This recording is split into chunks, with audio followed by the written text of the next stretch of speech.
저한테 많은 암 환자들이 오죠. 많은 암 환자들이 와서 하소연할 때 이런 얘기를 해요. 시모님, 제가 정말로 이제 60부터 행복하려고 30살서부터 60살까지 돈만 모으고 아무데도 놀러 안 갔다는 거야. 근데 암이 걸려갖고 이제 아무데도 갈 수가 없다는 거야.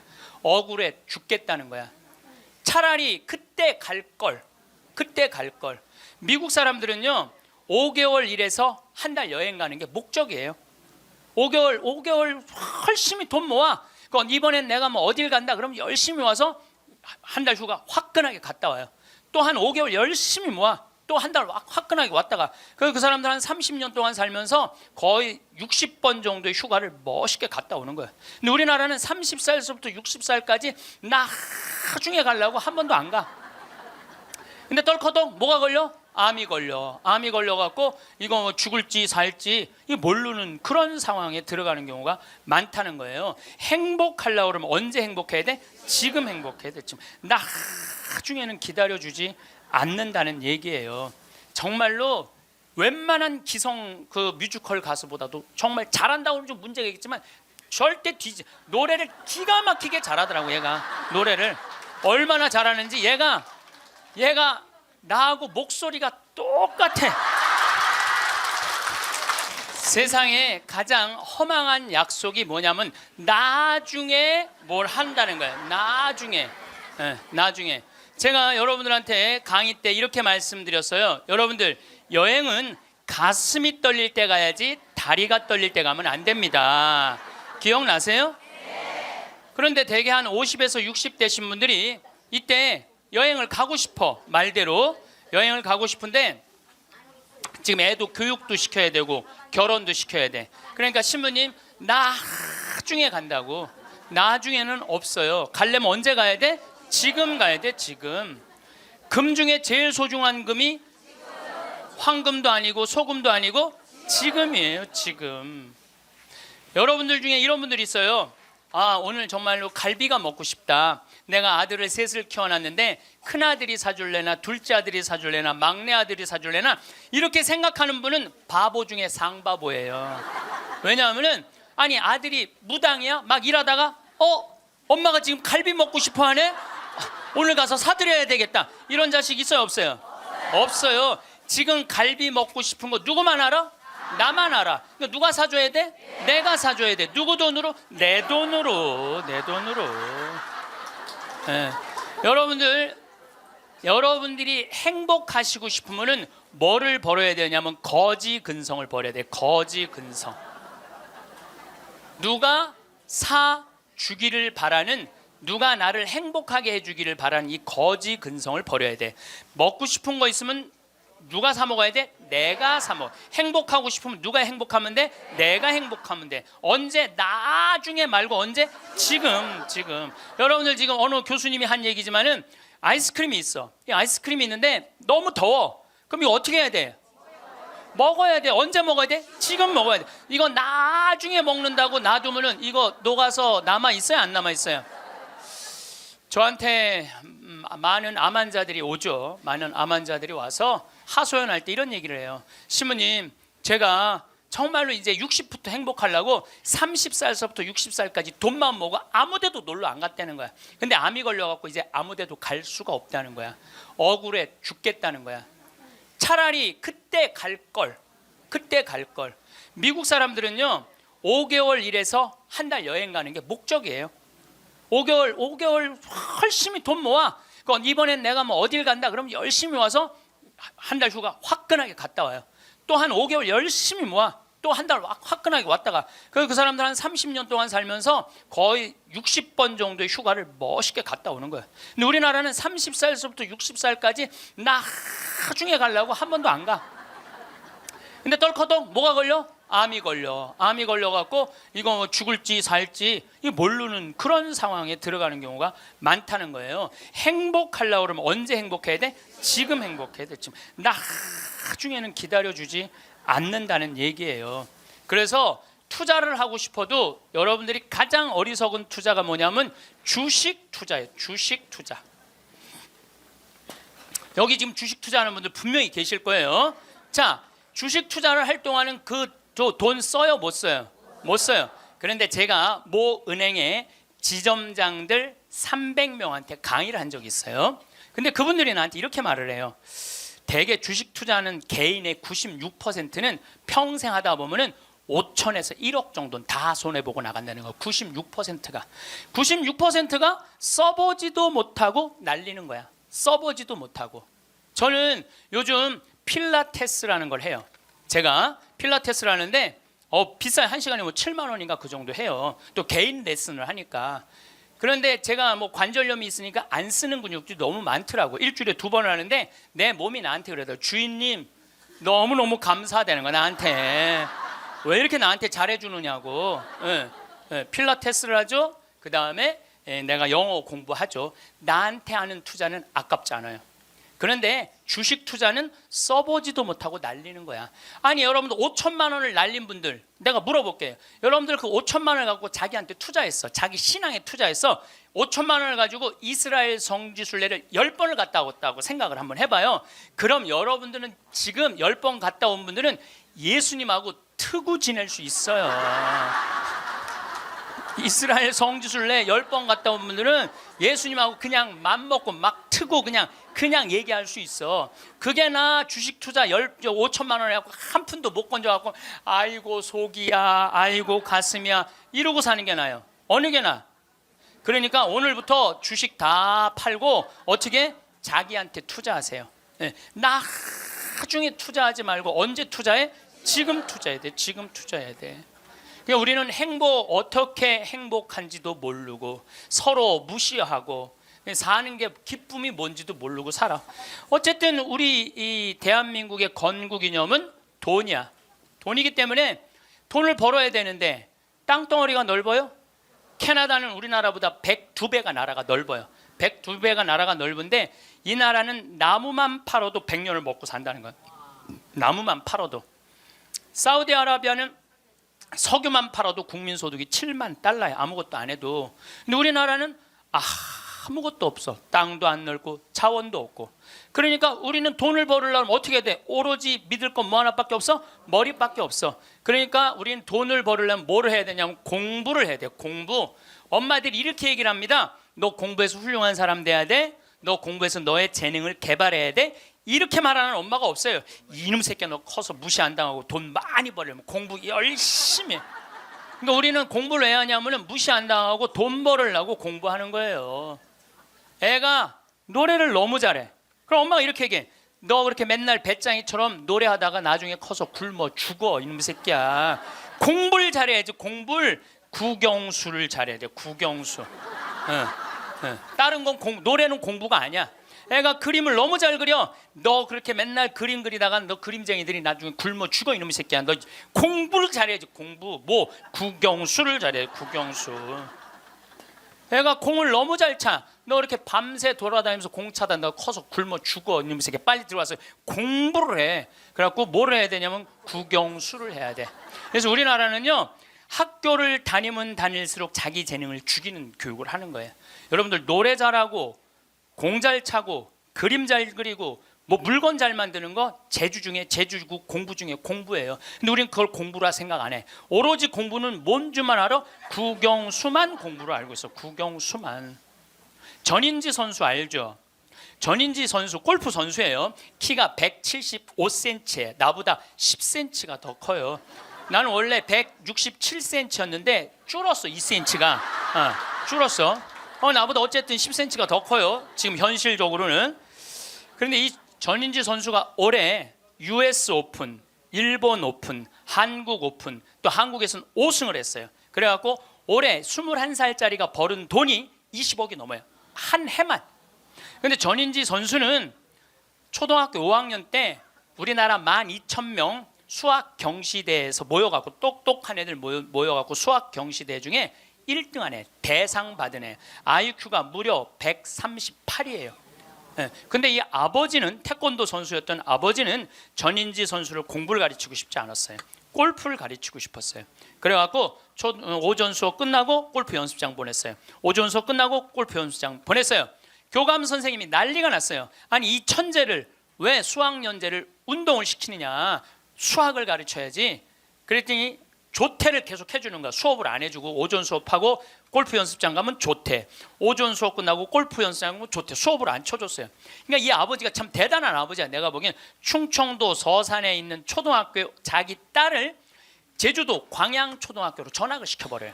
골프 가르치고 싶다고. 그래갖고 전인지 선수는 이렇게 훌륭한 선수가 됐어요. 여러분들, 전인지 선수가 지금 수학 영재로 매일 학원에 막 새벽 1시 2시까지 공부하고 그리고 뭐 특목고등학교 들어가고 서울대 합격했다고 칩시다. 매일 공부한 전인지 선수가 어떨 것 같아요? 안경 이렇게 두꺼운 거 끼고, 분명히 그랬을 거예요. 안경 두꺼운 거 끼고 허리는 약간 꾸부정해갖고 머리도 이상하게 해갖고 이러고. 전인지 선수가 또 얼마나 예뻐요. 근데 그 미모도 다 없을 거야. 그냥 이러고 지금 서울대학 새벽 2, 3시까지 수학 문제 푸느냐고 그러고 앉아 있을 거예요. 그게 나요?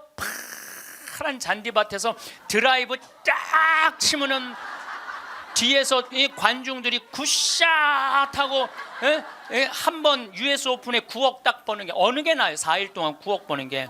이번에 부시 전 대통령이 한국에 와서 전인지 선수랑 골프를 치고 갔어요. US 오픈자는 그렇게 VIP랑 골프를 쳐야 되나 봐요. 자, 여러분들, 이 골프를 칠 때는 부시 대통령이 영광일까요? 전인지 선수가 영광일까요? 부시가 영광이죠. 어떻게 지가 US 오픈자랑 골프를 쳐요? 전인지 선수가 지금 수학했으면 부시 대통령 와서 만날 것 같아요? 안 만날 것 같아요? 누군지도 몰라요. 이제는요, 공부 잘한다고 행복한 시대는 끝났어요. 자기 재능을 잘 키우는 사람이 행복한 시대가 온 거예요. 꼭 1등 한다고 행복해? 1등 한다고? 꼭 1등 한다고 행복해요? 나는 고등학교 다닐 때 전교 610명 중에 597등 한 사람이야. 597등.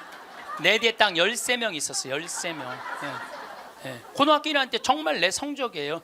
그런데 작년이 내가 고등학교 졸업한 지 30년 되는 해. 작년이 30년이 되면은 홈커밍 데이 행사를 한대요. 홈커밍 데이 행사라는 건 뭐냐면은 30년 만에 고등학교 졸업한 친구들끼리 다 모여, 호텔에서. 그래갖고 선생님 모셔다가 절도 하고, 그 다음에 누가 출세했는지, 누가 돈 많이 벌었는지, 누가 잘 사는지 못 사는지 확인하는 행사래요. 그게 나는 작년에 처음 들었어. 그런 게 있는 줄. 왜냐하면 난 고등학교 졸업하고 동창 모임을 단 한 번도 나간 적이 없어요. 왜냐하면 길이 다른데. 기숙사 생활 저기 막 7년 하고 신학교 10년 하고 신부됐는데 친구들을 만날 일이 하나도 없었어요. 근데 내가 졸업한 고등학교는 지금 현역 국회의원이 3명 있어요. 당 대표도 하나 있어요. 우리 학교 졸업생 중에 현역 국회의원이 3명이나 있어요. 그래서 우리 시의 시장님도 우리 학교 5년 선배야. 나하고도 아주 친해. 나하고도 아주 친해. 그러니까 명문이죠, 명문. 근데 이제 뭐 음악회도 하고 그 호텔에 모여갖고 하는데 초청 강의 시간이 있대요. 근데 동창들이 모여서 회의를 했대. 우리 학교 졸업생 중에 가장 훌륭하게 된 사람이 누구냐? 그 사람을 데려다가 강의를 듣자. 근데 나래, 나 597등. 아니 1등을 데려다가 듣지 왜 597등을 데려다 들어? 그거는 우리 학교 출신 중에는 정부에서는 현재 차관까지 올라가 있는 친구가 있대요. 차관까지. 꽤 명문 학교죠. 훌륭하게 된 사람은 나보다 훨씬 많아요. 근데 우리 친구들이 훌륭하게 된 사람을 초청한 게 아니에요. 자기가 하고 싶은 것 사는 사람을 초청한 거. 왜냐하면 난 중고등학교 때 가장 하고 싶었던 게 신부님이에요. 너무너무 신부님이 되고 싶었어요.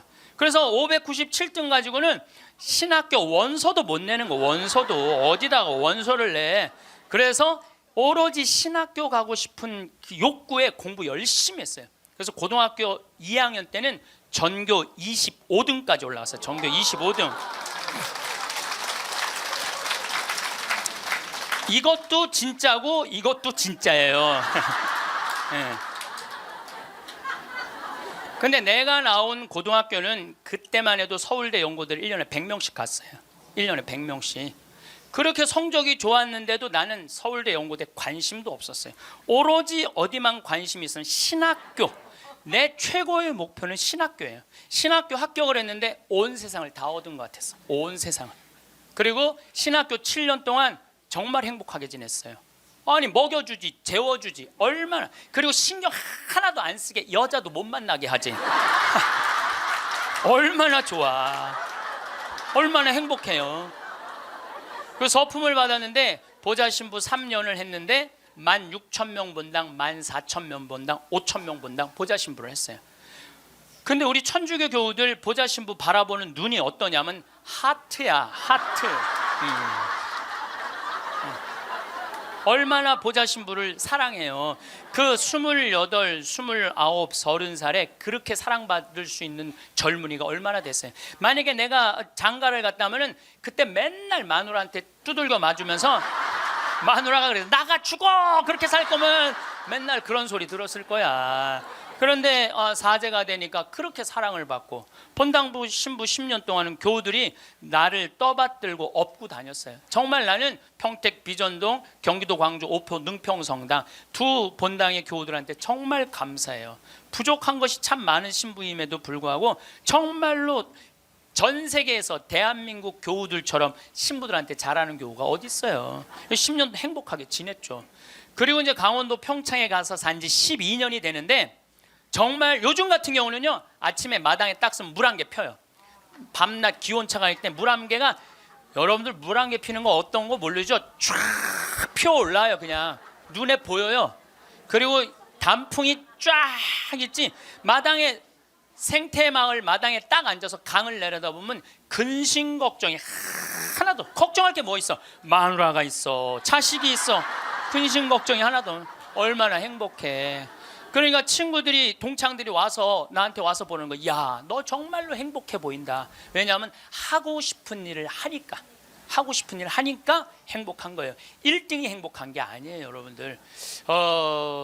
정말 행복한 거는요, 꼴등도 행복한 나라가 행복한 거예요. 1등이 행복한 나라는 행복한 나라가 아니에요.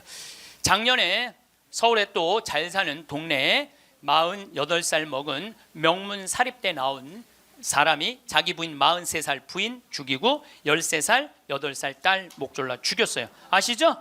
근데 이 집이 아파트가 11억이래. 11억인데 이 주식 잡아서, 근저당을 잡아서 5억을 날렸대요. 5억을. 그리고 6억이 남은 거죠. 그런데 이제 날리고 난 다음에 왜 죽였느냐? 더 이상 강남에서 최고의 생활을 할 수 없다면 얘네들이 자괴감을 느낄 거라는 거야. 이렇게 사느니 차라리 죽는 게 낫다고 그러고 부인도 목 졸라 죽여, 딸들도, 멀쩡한 딸들도 목 졸라 죽인 거예요. 그러면 11억 아파트에 5억 날리면 얼마 남는 거예요? 6억 남죠? 부인 통장에 3억 현찰이 있었대. 부인이 차분히 돈을 모아놔서. 그럼 9억이야. 꼭 강남에서 살아야 돼? 그 9억을 가지고 평창에 와서 살면은요, 평창에 와서 살면요, 갑부예요. 우리 땅 좋은 거 하나에 15만이 한 평에. 그러면 한 300평 사봐야 한 4,500만 원, 5천만 원이에요. 그리고 집 기가 막히게 잘 지면은요, 한 1억 5천이면 정말 이 서울의 어떤 집보다 멋있게 질 수 있어. 그래봤자 2억이야, 2억. 그리고 7억이 현찰로 남으면요, 평창에서 갑부로 살 수 있어요. 근데 우리는요, 1등에만 목을 매기 때문에 내려앉는 걸 할 줄 모르는 거예요. 내려앉는 걸 할 줄 모르는 거예요. 여기 있는 분들도 가만히 있어요. 난 망했어. 그리고 가만히 정신 차려보면 그래도 건질 게 많거든. 그런 거 정리해갖고 평창에 오면 다 되는 건데 여기서 살라고 그러니까 힘든 거예요. 여기서 살라고 그러니까. 그러니까 1등병을 고쳐야 돼요.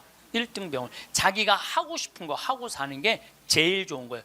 우리 집에 조카가 하나 있는데 3년 전에 내가 잠비아를 데리고 갔다가 얘가 말라리아에 걸렸어요. 그래갖고 여러분 1년에 말라리아로 걸려 죽는 숫자가 얼마냐면 300만 명이에요. 300만 명.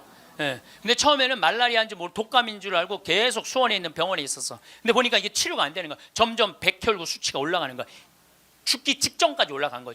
너무너무 놀래갖고 내가 여기 서울 국립의료원에 입원을 시켜놓고 마침 서울대병원에 내가 강의를 나가니까 전화해갖고 최고로 좋은 감염내과 의사 찾아서 우리 조카 좀 내가 조카 하나 잡게 생긴 거 아니에요. 지금 아프리카 데리고 가서 조카 좀 살려. 그리고 내가 그날 내 평생에 그렇게 간절하게 기도한 적이 없어. 하느님, 우리 조카만 살려주면 내가 열심히 살겠습니다. 딴 생각 안 하고 내가 열심히 기도했어요. 조카가 살아났어요. 기적같이 살아났어요. 정말 죽으려고 그러는 애가 살아났어요. 근데 얘가 그 말라리아 걸리기 전에는 화학과를 다녔어요. 근데 별로 행복해 보이지 않더라고. 애가 화학과를 다녔던 애가. 근데 말라리아 치료되고 난 다음에 학교를 때려쳤어요. 얘가 어렸을 때 성우를 하고 싶어 했어요. 그래서 뭐 바이올린도 배우고 피아노도 배우는 아이예요 원래는. 근데 화학과를 간 거야. 바이올린하고 피아노 배우는 애가, 성우하고 싶은 애가 화학과를 가니 얼마나 한심해요. 그랬더니 나한테 그러는 거야. 삼촌, 내가 학교 때려쳤어. 그래서 왜? 그랬더니 내가 죽음 직전까지 가보니까 내가 좋아하는 걸 하다가 죽는 게 자기가 옳게 사는 거라는 생각이 들더래요. 그래서 얘가 공부를 해갖고 뮤지컬 학과를 들어갔어요.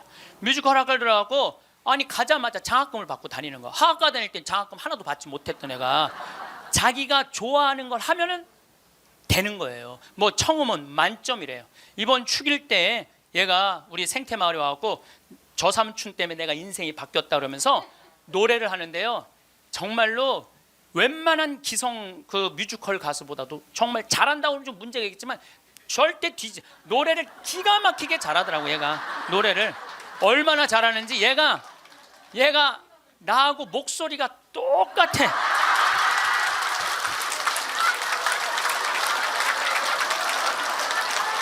막 내가 심장이 떨리더라고. 심장이. 그런데 그 아버지인 우리 둘째 형이 나한테 하는 얘기가 지금 쟤는 대한민국에서 제일 행복한 애라고. 자기가 하고 싶은 걸 하니까. 그래서 내가 그 아이를 볼 때마다 너무 기특해갖고 이번 주 토요일 날도 노트라담 드 파리라는 뮤지컬을 내가 끊어줬어요. 최고 좋은 좌석에 너 가서 보라고. 그러니까 애가 자기가 하고 싶은 걸 하니까 박수를 쳐주고 싶은 거야. 여러분들도 정말 자녀들을 사랑한다면 여러분들이 좋아하는 국영수를 가르치지 말고 국영수를 가르치지 말고 자녀가 좋아하는 걸 찾아줘야 돼요. 그래서 우리는 1등을 해갖고 어딜 들어가야 돼? 서울대학을 들어가야 돼. 이게 행복 공식이야. 돈을 벌으려면은 공부를 잘해야 되고 공부를 잘해서 1등을 하고 1등을 해갖고 서울대학을 들어가야 돼. 공부 잘한다고 행복한 거 아니에요. 공부 잘한다고 하고 싶은 일을 하는 게 행복한 거예요. 서울대학을 들어가야지 행복하고 인생에 성공했다는 이 대한민국 사람들의 머리를 뜯어 고쳐야 된다는 거예요. 그러니까 대한민국 엄마들은 임신을 하면은 내 뱃속에 생명이 들어왔다는 생각 안 한다니까. 임신을 하는 순간 내 뱃속에 서울대학 C가 들어왔다. C. 이 사람으로 안 보여. C로 보여. C로. 그래갖고 그냥 글자 대한민국 대통령 뭐 박근혜 이런 거 써서 읽어주잖아요. 근데 요즘 젊은 엄마들은 내가 요즘 또 알아보니까 한글만 안 가르친대요. 아침에 일어나고 애한테 한다는 소리가 Good morning my baby How are you today? 영어로 하는데 영어로 정신이 나간 거죠. 그래갖고 엄마의 태를 10달 만에 열고 나왔어. 세상이 얼마나 멋있어요. 하늘도 예쁘고 단풍도 예쁘고 구름도 예쁘고. 그래갖고 베란다 창문을 통해서 구경 좀 하려고 그랬더니 마음 급한 엄마가 너 지금 그거 볼 시간이 어디 있어. 1살짜리한테 한쪽 창문에 가나다라 마바 차타카타 붙여놓고 반대쪽 창문에는 A, B, C, D 붙여놓고 누워서 모빌이 돌아가는데 기억, 니은, 디귿, 리을이 돌아가는 거야. 자, 저는 이 이야기를 20년째 하고 있어요. 왜냐하면은 내가 가정방문 다녀보면서 제일 꼴배기 싫은 게 애 방에 글자, 숫자, 영어 더덕더덕 붙여놓는 거예요. 그게 애를 위한 일이 아니거든요. 애를 정신을 혼란하게 만드는 거예요. 발도르프 교육이라고 있어요. 독일에서 이 1차 세계대전 끝나고 난 다음에 담배 공장에서 처음으로 한 교육이에요. 근데 이게 가장 인간한테 인권을 존중해주는 교육이래요. 이 발도르프 교육은 유치원 때부터 대학 졸업할 때까지 등수가 없어. 등수가 없어. 누가 1등인지 누가 꼴등인지 몰라. 그리고 이 발도르프 교육에서는 사람을 어떻게 등수로 먹이느냐 이거예요. 사람 어떻게 등수로 평가하느냐 이거예요. 등수가 없어요. 그리고 지금 노르웨이, 핀란드, 덴마크, 네덜란드 다 등수 없어요. 우리나라처럼 1등급부터 15등급, 20등급 나눠놓는 나라가 없다니까요. 참 불행한 거예요. 이건 교육이 아니에요. 교육이. 근데 이 발도르프 교육에서 가장 하지 말아야 되는 거 머리맡에 모빌 달아놓지 말라는 거예요. 애기한테 모빌 달아놓으면 절대 안 된다는 거예요. 생각을 해봐요. 하루 종일 가나다라 갖고 놀고 ABCD 갖고 놀고 1, 2, 3, 4 갖고 놀았어. 너무 피곤해. 그래서 잤어. 밤에 자고 한 8시간 잤어. 오늘 하루를 개운하게 시작해볼까? 눈을 딱 떴는데 기역, 니은, 디귿, 리을이 돌아가. 이게 애들한테 보통 스트레스가 아니라는 거예요. 그런 애들이 커서 다 치약 한 통을 다 짜서 동료 병사들을 먹이는 거예요. 그런 애들이. 그러니까 우리나라 애들은요, 어렸을 때부터 너무 스트레스를 받아갖고 중학교 2학년만 되면 폭발하는 거예요. 그래서 중2병이 나오는 거예요. 부모가 너무너무 괴롭혀갖고. 작년에 부산에서 한 초등학교가 선생님이 2학년인데 22명이 한 반인데 다음 중간고사 볼 때 만점 받는 애부터 밥 먹인다고. 그래서 국어, 수학을 중간고사에 봤대요. 근데 4명이 22명 중에 4명이 만점을 받았대. 4명한테 그랬대. 니네들 만점 받았으니까 밥 먼저 먹으라고. 그리고 18명한테 니네 시험 못 봤으니까 밥 나중에 먹으라고. 그러고 급식을 성적순으로 한 거죠. 이거 애들한테 갑질 가르치는 거예요. 너 공부 잘하니까 뭐도 먼저 먹어도 돼? 밥도 먼저 먹어. 어렸을 때부터 공부를 잘하면 특권을 누리게 가르치는 거예요. 그래서 갑질이 나오는 거예요. 그래서 어렸을 때 공부 잘하면 밥도 먼저 먹어도 돼. 그러니까 얘네들은 항상 먼저 먹었어. 뭐든지. 그러니까 나중에 무슨 판사, 검사, 국회의원, 장관 돼도 항상 먼저 먹어도 돼. 돈도 먼저 먹어. 뭐든지 먼저 먹어. 남들보다 먼저 먹어. 돈도. 근데 항상 평생을 먼저 먹어갖고 먹었는지 기억도 안 나. 기억도 안 나는 거예요. 기억도 안 나는 거예요. 이게 우리나라 교육에서 잘못된 거예요. 만약에 선생님이 이렇게 교육했다면 얼마나 좋을까요? 18명한테 니네들 시험 못 봤으니까 먼저 밥 먹고 기운 내서 공부 열심히 해. 그리고 4명한테 니네들 양보하면 쟤네들한테 좋을 것 같아. 이랬다면 이 교실 안이 훨씬 화기애애했을 거예요. 만점 맞는 애 먼저 먹으라고 18명 나중에 먹는 애들 시험도 못 봤는데 밥도 나중에 먹으래. 기분 좋을 것 같아, 나쁠 것 같아요? 기분 나쁘죠. 학교 다니면서 기분 나쁜 거죠. 근데 얘네들은 또 집에서는 독상을 차지할 수 있어. 집에서만은. 그래갖고 집에서 엄마한테 성적 주고 행복하게 밥을 먼저 먹었어. 집에서는. 근데 문제는 엄마예요. 행복하게 밥 먹는 애 한번 쳐다보고 성적표 한번 쳐다보고, 행복하게 밥 먹는 애 한번 쳐다보고 성적표 쳐다보다가 해서는 안 될 말을 해요. 야 이놈의 새끼야, 이 성적 받고 밥이 목구멍으로 넘어가냐. 그럼 얘는 할 수 있는 건 딱 하나밖에 없어요. 탈선밖에 할 수 있는 게 없어요. 탈선. 제가 몇 년 전에 우리나라 최고 좋은 특목고등학교 합격한 여학생이 저를 찾아왔어요. 우울증에 걸려갖고. 얘는 우울증에 걸리니까 머리를 안 깎았어요. 허리까지 머리가 나왔어. 근데 얘는 나하고 1시간 동안 면담하는 동안 단 한순간도 고개를 들지 않았어요. 그러니까 팍 고개를 숙이니까 그 긴 머리가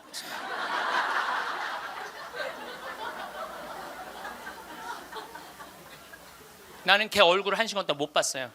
까만 머리만 봤어. 까만 머리만. 근데 얘가 하는 말이 이런 말이에요. 자기는 초등학교 4학년 때까지 너무 행복했대요. 공부도 잘하고 시골에서. 근데 선생님이 엄마를 부르더니 얘는 여기다 놓기 너무 아까운 애라고. 공부를 너무너무 잘하니까 평촌으로 보내라고, 학원만은. 그래서 평촌으로 엄마가 전학을 보냈대요. 근데 여러분들 이거 생각해야 돼요. 아이는 전학을 한번 가면은 엄마 뱃속에서 새로 태어난 것 같이 새로운 환경에 놓인대요. 친구 새로 만나야지, 선생님 새로 만나야지, 가는 길 다르지. 그만큼 힘든 거야, 전학을 한번 가면은. 근데 가자마자 전교 1등을 했대요. 그러니까 바로 왕따를 당했대요. 그냥 사는 게 너무너무 학교 다니는 게 지겨웠대요. 근데 오로지 공부 잘하니까. 거기서 너무너무 공부를 잘하니까 선생님이 엄마를 부르더니 얘는 평촌에 놓기 너무 아깝다고 일산으로 보내라고. 일산으로 갔대요. 중학교 올라가고 일산에서도 공부를 너무 잘한 거야. 그랬더니 선생님이 엄마를 부르더니 얘는 여기다 놓기 너무 아깝다고 강남으로 보내라고. 강남으로 간 거예요. 그래서 우리나라 최고 좋은 특목고등학교 합격을 했어요. 얘 아이가 합격을 했는데, 우리는 특목고등학교 3월 달에 들어가는 게 아니고 우리 일반 고등학교는 3월에 가잖아요. 특목고등학교 1월 달에 기숙사에 들어간대요. 그래서 1월, 2월 2달 만에 고등학교 2학년 과정을 다 마친대요. 워낙 똑똑한 애들이니까. 그러니까 걔네들이 다 예일대, 하버드대, 서울대 2학년 때 다 가는 거예요. 3학년 때까지 안 가. 2학년 때 다 가는 거야. 선행학습 하니까. 근데 첫날 공부를 하고 저녁에 양치를 하려고 그랬는데 치약을 안 갖고 왔더래. 그래갖고 한 방이 6명이 있었는데 5명한테 치약을 빌려 달라고 그랬더니 치약을 빌려주는 애가 한 명도 없더래요. 안 빌려주더래. 왜 안 빌려줘요? 만약에 내가 치약을 빌려줘갖고 얘가 양치를 잘해갖고 다음날 건강하게 일어났고 공부를 열심히 하면 되겠어요, 안 되겠어요? 내 경쟁자가, 얘네들은 경쟁자로 보이는 거예요. 친구로, 동료로 안 보이는 거예요. 그래갖고 뭐를 해야 돼? 1등을 해야 돼. 그래갖고 뭘 해야 돼? 출세를 해야 돼. 협동, 이해, 양보, 배려, 이런 거 안 배워요. 이런 거 안 배워요. 경쟁, 1등, 출세, 돈, 이걸 배우는 거예요. 얘가 생각을 해보니까 그때 우울증이 온 거예요. 이게 뭐냐. 근데 걔가 나한테 정말로 울부짖으면서 한 얘기가 있어요. 신부님, 나는 내 인생을 돌아봐서 16년 동안 즐거웠던 추억이 하나도 없어요. 공부한 거 외에는 생각나는 게 하나도 없다는 거예요. 토요일 날 일요일 학원만 다녔지 어디 놀러 가봤던 적도 없다는 거예요. 그러니까 추억이 하나도 없는 애들이 툭 먹고 가는 거예요.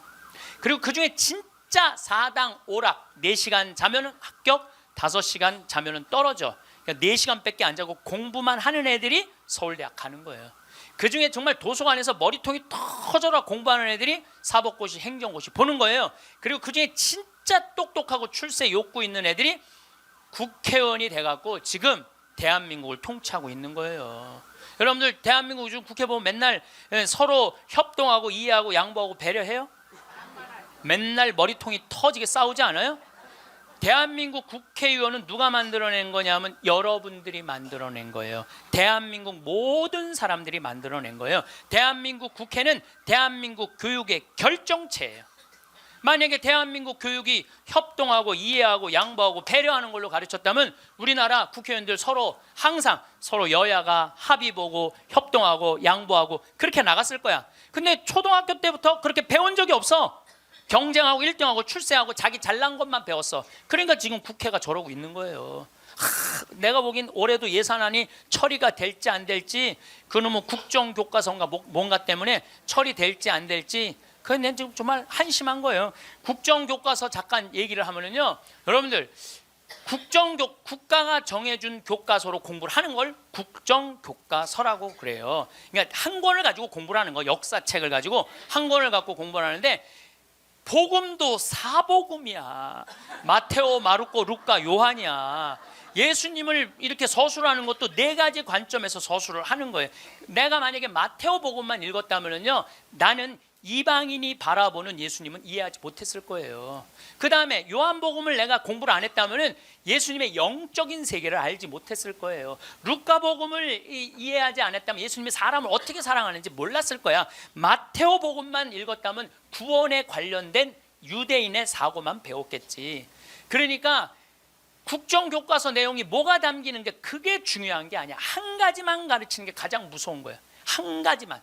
사람은요, 여기서부터 부산까지 경부고속도로만 가야 돼. 니네들 죽으나 사나? 아니, 나같이 평창에 있는 놈은 경부고속도로 가려면 여기 수원까지 와서 타고 내려가야 되잖아요. 우리는 중앙고속도로 내려가면 바로인데. 그렇잖아요. 서울서부터 부산까지 가는 건 경부고속도로만 가면 갈 수 있는 길이 얼마든지 있는데, 국정교과서, 국가에서 정해주는 것만 애들 배우라는 거예요.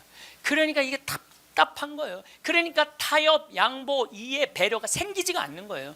그게 내용이 뭐가 담기는 건 난 모르겠어. 내용이.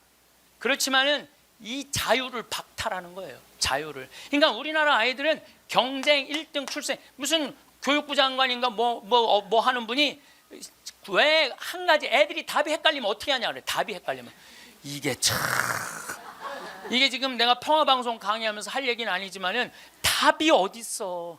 답이, 인생의 답이 어디 있어. 자기가 찾아가는 게 답이지. 그러니까 우리는 1등부터 꼴등까지 정해놓고 1등은 훌륭하고 꼴등은 안 훌륭하다. 이거하고 국정교과서 똑같은 거예요.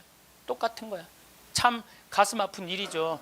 핀란드 유치원하고 우리나라 유치원하고 자전거를 한 대 갖다 놓고 어린이집 놀이터에 이 자전거를 갖고 정말로 얘네들이 잘 노나 실험을 했어요. 근데 핀란드에는 20명이 있는데 한 명이 막 타고 노는데 다른 애가 아무도 안 건드려. 그래서 얘는 또 타고 놀더니 제자리에 갖다 놔. 다음 애가 또 타고 놀아. 그 다음 애가 또 타고 놀아. 그래갖고 20명이 1시간 내에 다 타고 놀았대요. 그런데 우리나라에는 딱 20명이 그 자전거 새 자전거를 보더니 20명이 매달려 갖고 네가 먼저 타느냐 내가 먼저 타느냐 싸워 갖고 1시간 동안 한 명도 못 탔다는 거예요. 자, 여러분들 이게 EBS에서 5년 전에 한 실험이에요. EBS에서 5년 전에 한 실험이에요.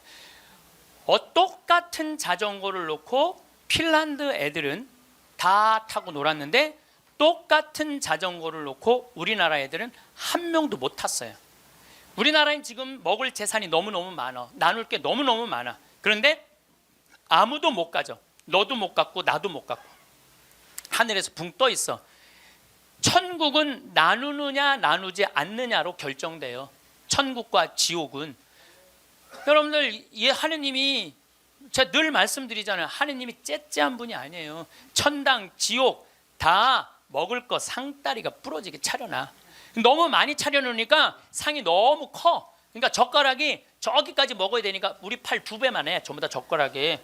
천국에 가보니까 살이 다 통통 쪘어. 왜 쪄? 이걸 찝어갖고 저쪽에 있는 애한테 너도 한번 먹어봐, 너도 한번 먹어봐, 너도 한번 먹어. 서로 먹여주는데 지옥은 자기 팔보다 2배 긴 젓가락을 쥐고 저만 먹으려고.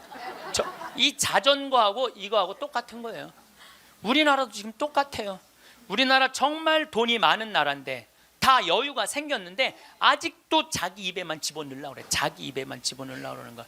그러니까 협동, 이해, 양보, 배려가요 미래 세계는 성공할 수 있는 길이에요. 경쟁, 1등, 출세가 성공의 길이 아니에요. 빌 게이츠가 며칠 전에 얘기했잖아요. 미래 세계는 나누는 나라가 경쟁이 있는 나라라고. 나누는 나라가 경쟁이 있는 나라라고. 제가 1년에 도로를 9만 킬로를 다녀요. 내 차로 9만 킬로.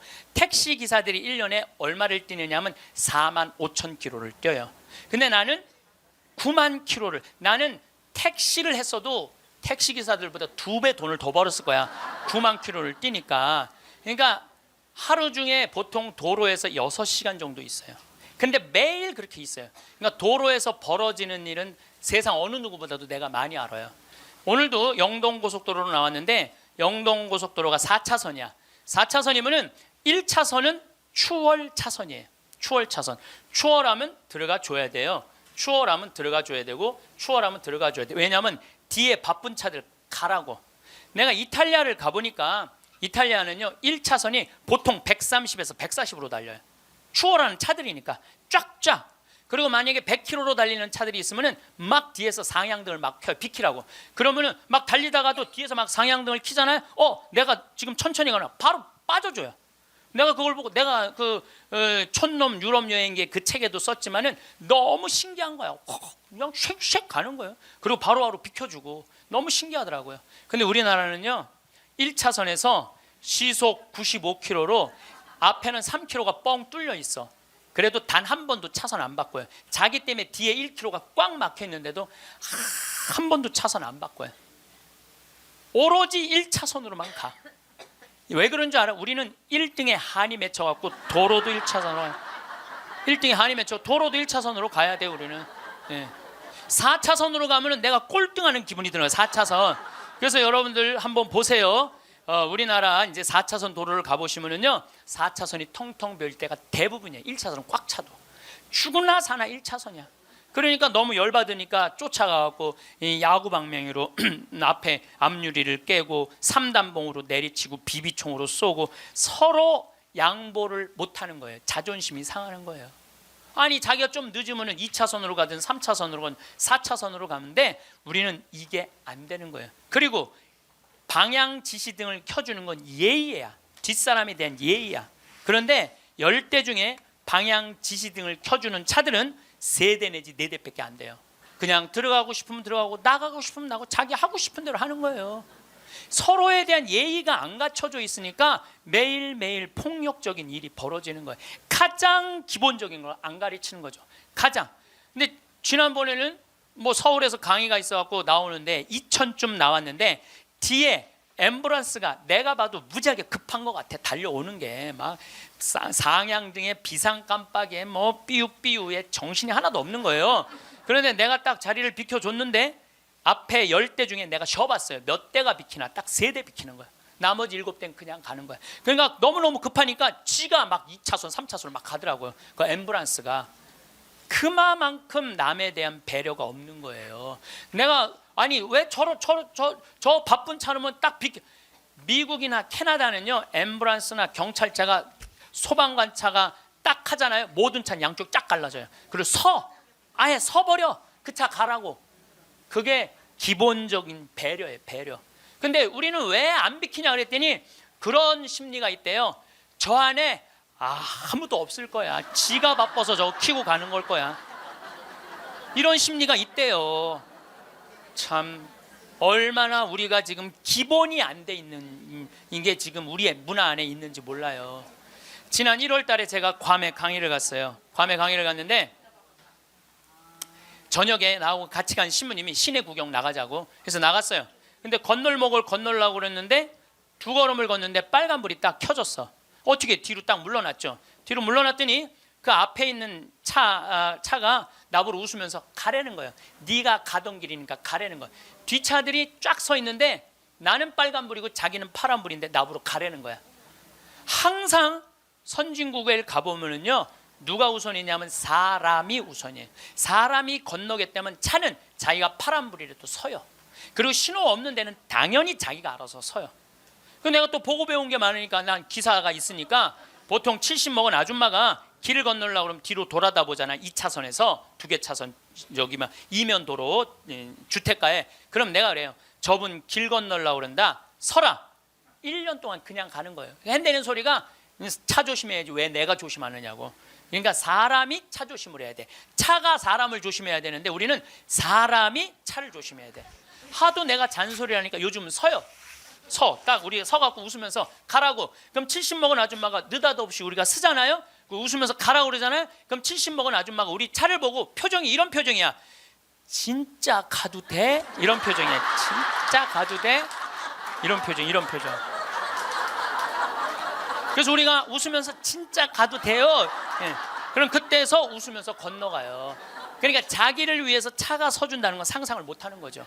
자기를 위해서 차가 서준다는 거는. 제가 지난번에 원주 국토관리청에서 강의가 있었어요. 원주 국토관리청에서 강의가 가깝잖아요. 내가 운전하고 나갔어요. 운전하고 나갔는데 치악체육관에서 강의 끝나고 돌아오는데 치악체육관에서 가는데 도로 한가운데 젊은이가 라켓 2개를 뒤에다가 메고 가운데 갇힌 거야. 걔네들이 갇혀 있는데 차들이 싱싱 달리더라고. 건널목 한가운데 갇혀 있는데. 그래서 내가 차를 딱 세웠어요. 내가 쓰니까 뒷차들도 다 섰죠. 한 개 차선이니까 다 서갖고 내가 쓰면서 웃으면서 건너가라고. 그랬더니 젊은이 둘이서 날 보고 하는 표정이 진짜 가도 돼? 이런 표정이. 진짜 가도 돼? 그래서 내가 진짜 가도 돼. 그랬더니 얘네들이 이 산더미만한 애들이 딱 건너가다가 갑자기 내 차로 몸을 돌리더니 90도 인사를 하고 가는 거예요.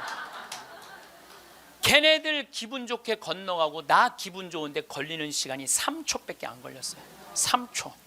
근데 우리는 그 3초를 내놓지 못하는 거예요. 사람을 무시하는 거죠. 사람을 존중해 주는 게 아니라 사람을 무시하는 거예요. 제가 영어학원 다닌다고 이제 영어학원을 다니는데 이제 지하에다 주차를 해놓고 올라와요. 주차 1층에서 이제 내려야 돼요. 저는. 근데 이제 3층, 4층에 중학교 애들 영어 이제 학원이 있어요. 그 딱 내리면은 1층에서 내리려면 애들이 한 20명 서 있어 바깥에. 안에 이 엘리베이터 안에 사람이 꽉 차 있어. 근데 내리는데도 걔네들 밀고 들어와요. 내리는데도. 학원은 다녀서 뭐해? 가장 기본적인 게 아무리 국영수를 잘하면 뭐해? 가장 기본적인 질서를 안 지키는데 지금 여러분들 자녀들한테 백날 공부 가르쳐 봐요.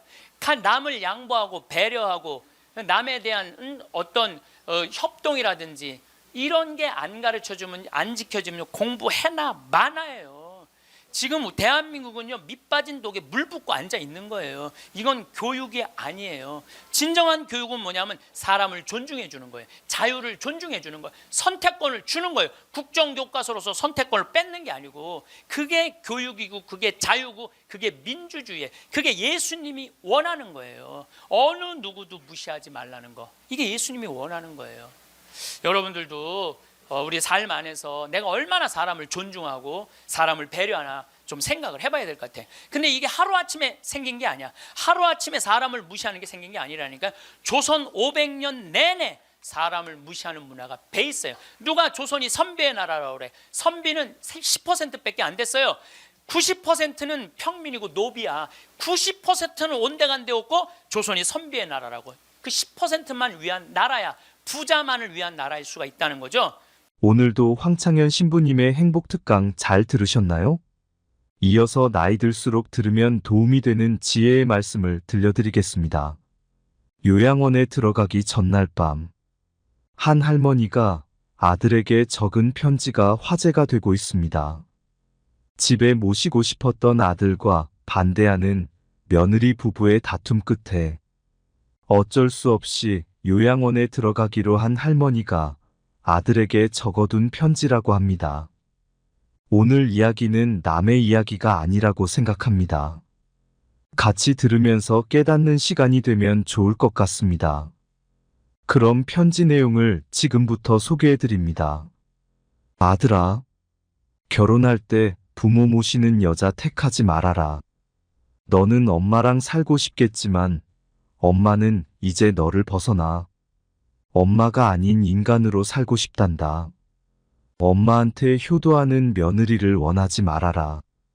너의 효도는 너가 잘 사는 걸로 족하거늘. 네 아내가 엄마 흉을 보거든 내 속상한 거 충분히 이해한다. 그러나 그걸 엄마한테 옮기지 말아라. 엄마도 사람인데 알고 기분 좋겠느냐? 모르는 게 약이란 걸. 100번 곱씹고 엄마한테 옮기지 말아라. 아들아, 내 사랑하는 아들아. 나는 널 베고 낳고 키우느라 평생을 바쳤거늘. 널 위해선 당장 죽어도 서운한 게 없겠거늘. 내 아내는 그렇지 않다는 걸 조금은 이해하거라. 너도 내 장모를 위해서 네 엄마만큼 해주진 않잖니? 아들아, 혹시 어미가 가난하고 약해지거든 조금은 보태주거라. 널 위해 평생 바친 엄마이지 않느냐? 그것은 아들의 도리가 아니라 사람의 도리가 아니겠느냐? 독거노인을 위해 봉사하는 사람들도 있는데 어미가 가난하고 약해지는데 자식인 네가 돌보지 않는다면 어미는 얼마나 서럽겠느냐? 널 위해 희생했다 생각하지는 않지만 내가 자식을 잘못 키웠다는 자책은 들지 않겠니? 아들아, 내가 멀리 있다 할지라도 명절이나 애미 애비 생일은 좀 챙겨주면 안 되겠니? 내 생일 여태까지 한 번도 잊은 적 없이 그날 되면 배 아파 낳은 그대로 그때 그 느낌 그대로 꿈엔들 잊은 적 없는데 내 아내에게 떠밀지 말고 네가 챙겨주면 안 되겠니? 받고 싶은 욕심이 아니라 잊혀지고 싶지 않은 어미의 욕심이란다. 아들아, 내 사랑하는 아들아. 이름만 불러도 눈물 아릿한 아들아. 내 아내가 이 어미에게 효도하길 바란다면 네가 먼저 내 장모에게 잘하려무나. 네가 고른 아내 너의 고마움을 알고 내게도 잘하지 않겠니? 난 내 아들의 안목을 믿는다.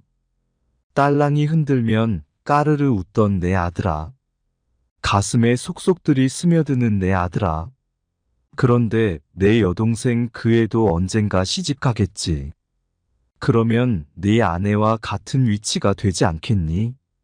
항상 네 아내를 내 여동생과 비교해 보거라. 내 여동생이 힘들면 내 아내도 힘든 거란다. 내 아들아, 내 피눈물 같은 내 아들아.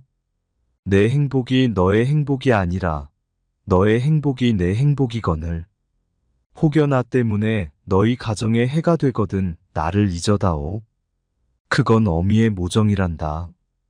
너를 위해 목숨도 아깝지 않은 어미인데 너의 행복을 위해서라면 어떤 것도 아깝지 않으리. 물론 나도 사람인지라 힘들겠지. 그리고 서운하겠지. 그러나 죽음보다 힘들랴. 그러나 아들아, 네가 가정을 이룬 후 이 애미 애비를 이용하지는 말아다오. 너의 행복을 위해 한평생을 바쳐온 부모다. 이제는 애미 애비도 좀 편안히 살고 싶구나. 너희 힘든 건 너희들이 알아서 살아다오. 늙은 어미 아비 이제 좀 쉬면서 삶을 마감할 수 있도록 해다오. 너의 애미 애비도 부족하고 힘들게 산 인생이다. 그러니 너희 힘든 것들은 너희들이 헤쳐가다오. 다소 늙은 애미 애비가 너희 기준에 미치지 못하더라도 그건 살아오면서 미처 따라가지 못한 삶의 시간이란 걸 너희도 조금 이해해 주려무나. 우리도 여태 너희를 이해하기 위해 노력하지 않았니? 너희도 우리를 조금만이라도 이해하기 위해 노력해다오. 우리가 하는 쓸데없는 잔소리, 너희에겐 들리지도 않는 가치관, 너희들이 이해되지 않는 부분들이 많다는 걸 우리도 안단다. 한 귀로 듣고 한 귀로 흘려다오. 우린 그런 거 잘 모른단다. 아니 모르는 게 약이란다.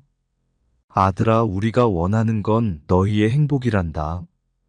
그러나 너희도 늙은 어미 아비의 행복을 침해하진 말아다오. 손자 길러달라는 말 하지 말아라. 너보다 더 귀하고 이쁜 손자지만 매일 보고 싶은 손주들이지만 늙어가는 나는 내 인생도 중요하더구나.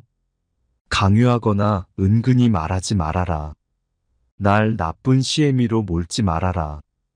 내가 널 온전히 길러 목숨마저 아깝지 않듯이 너도 내 자식 온전히 길러 사랑을 한번 느껴보거라.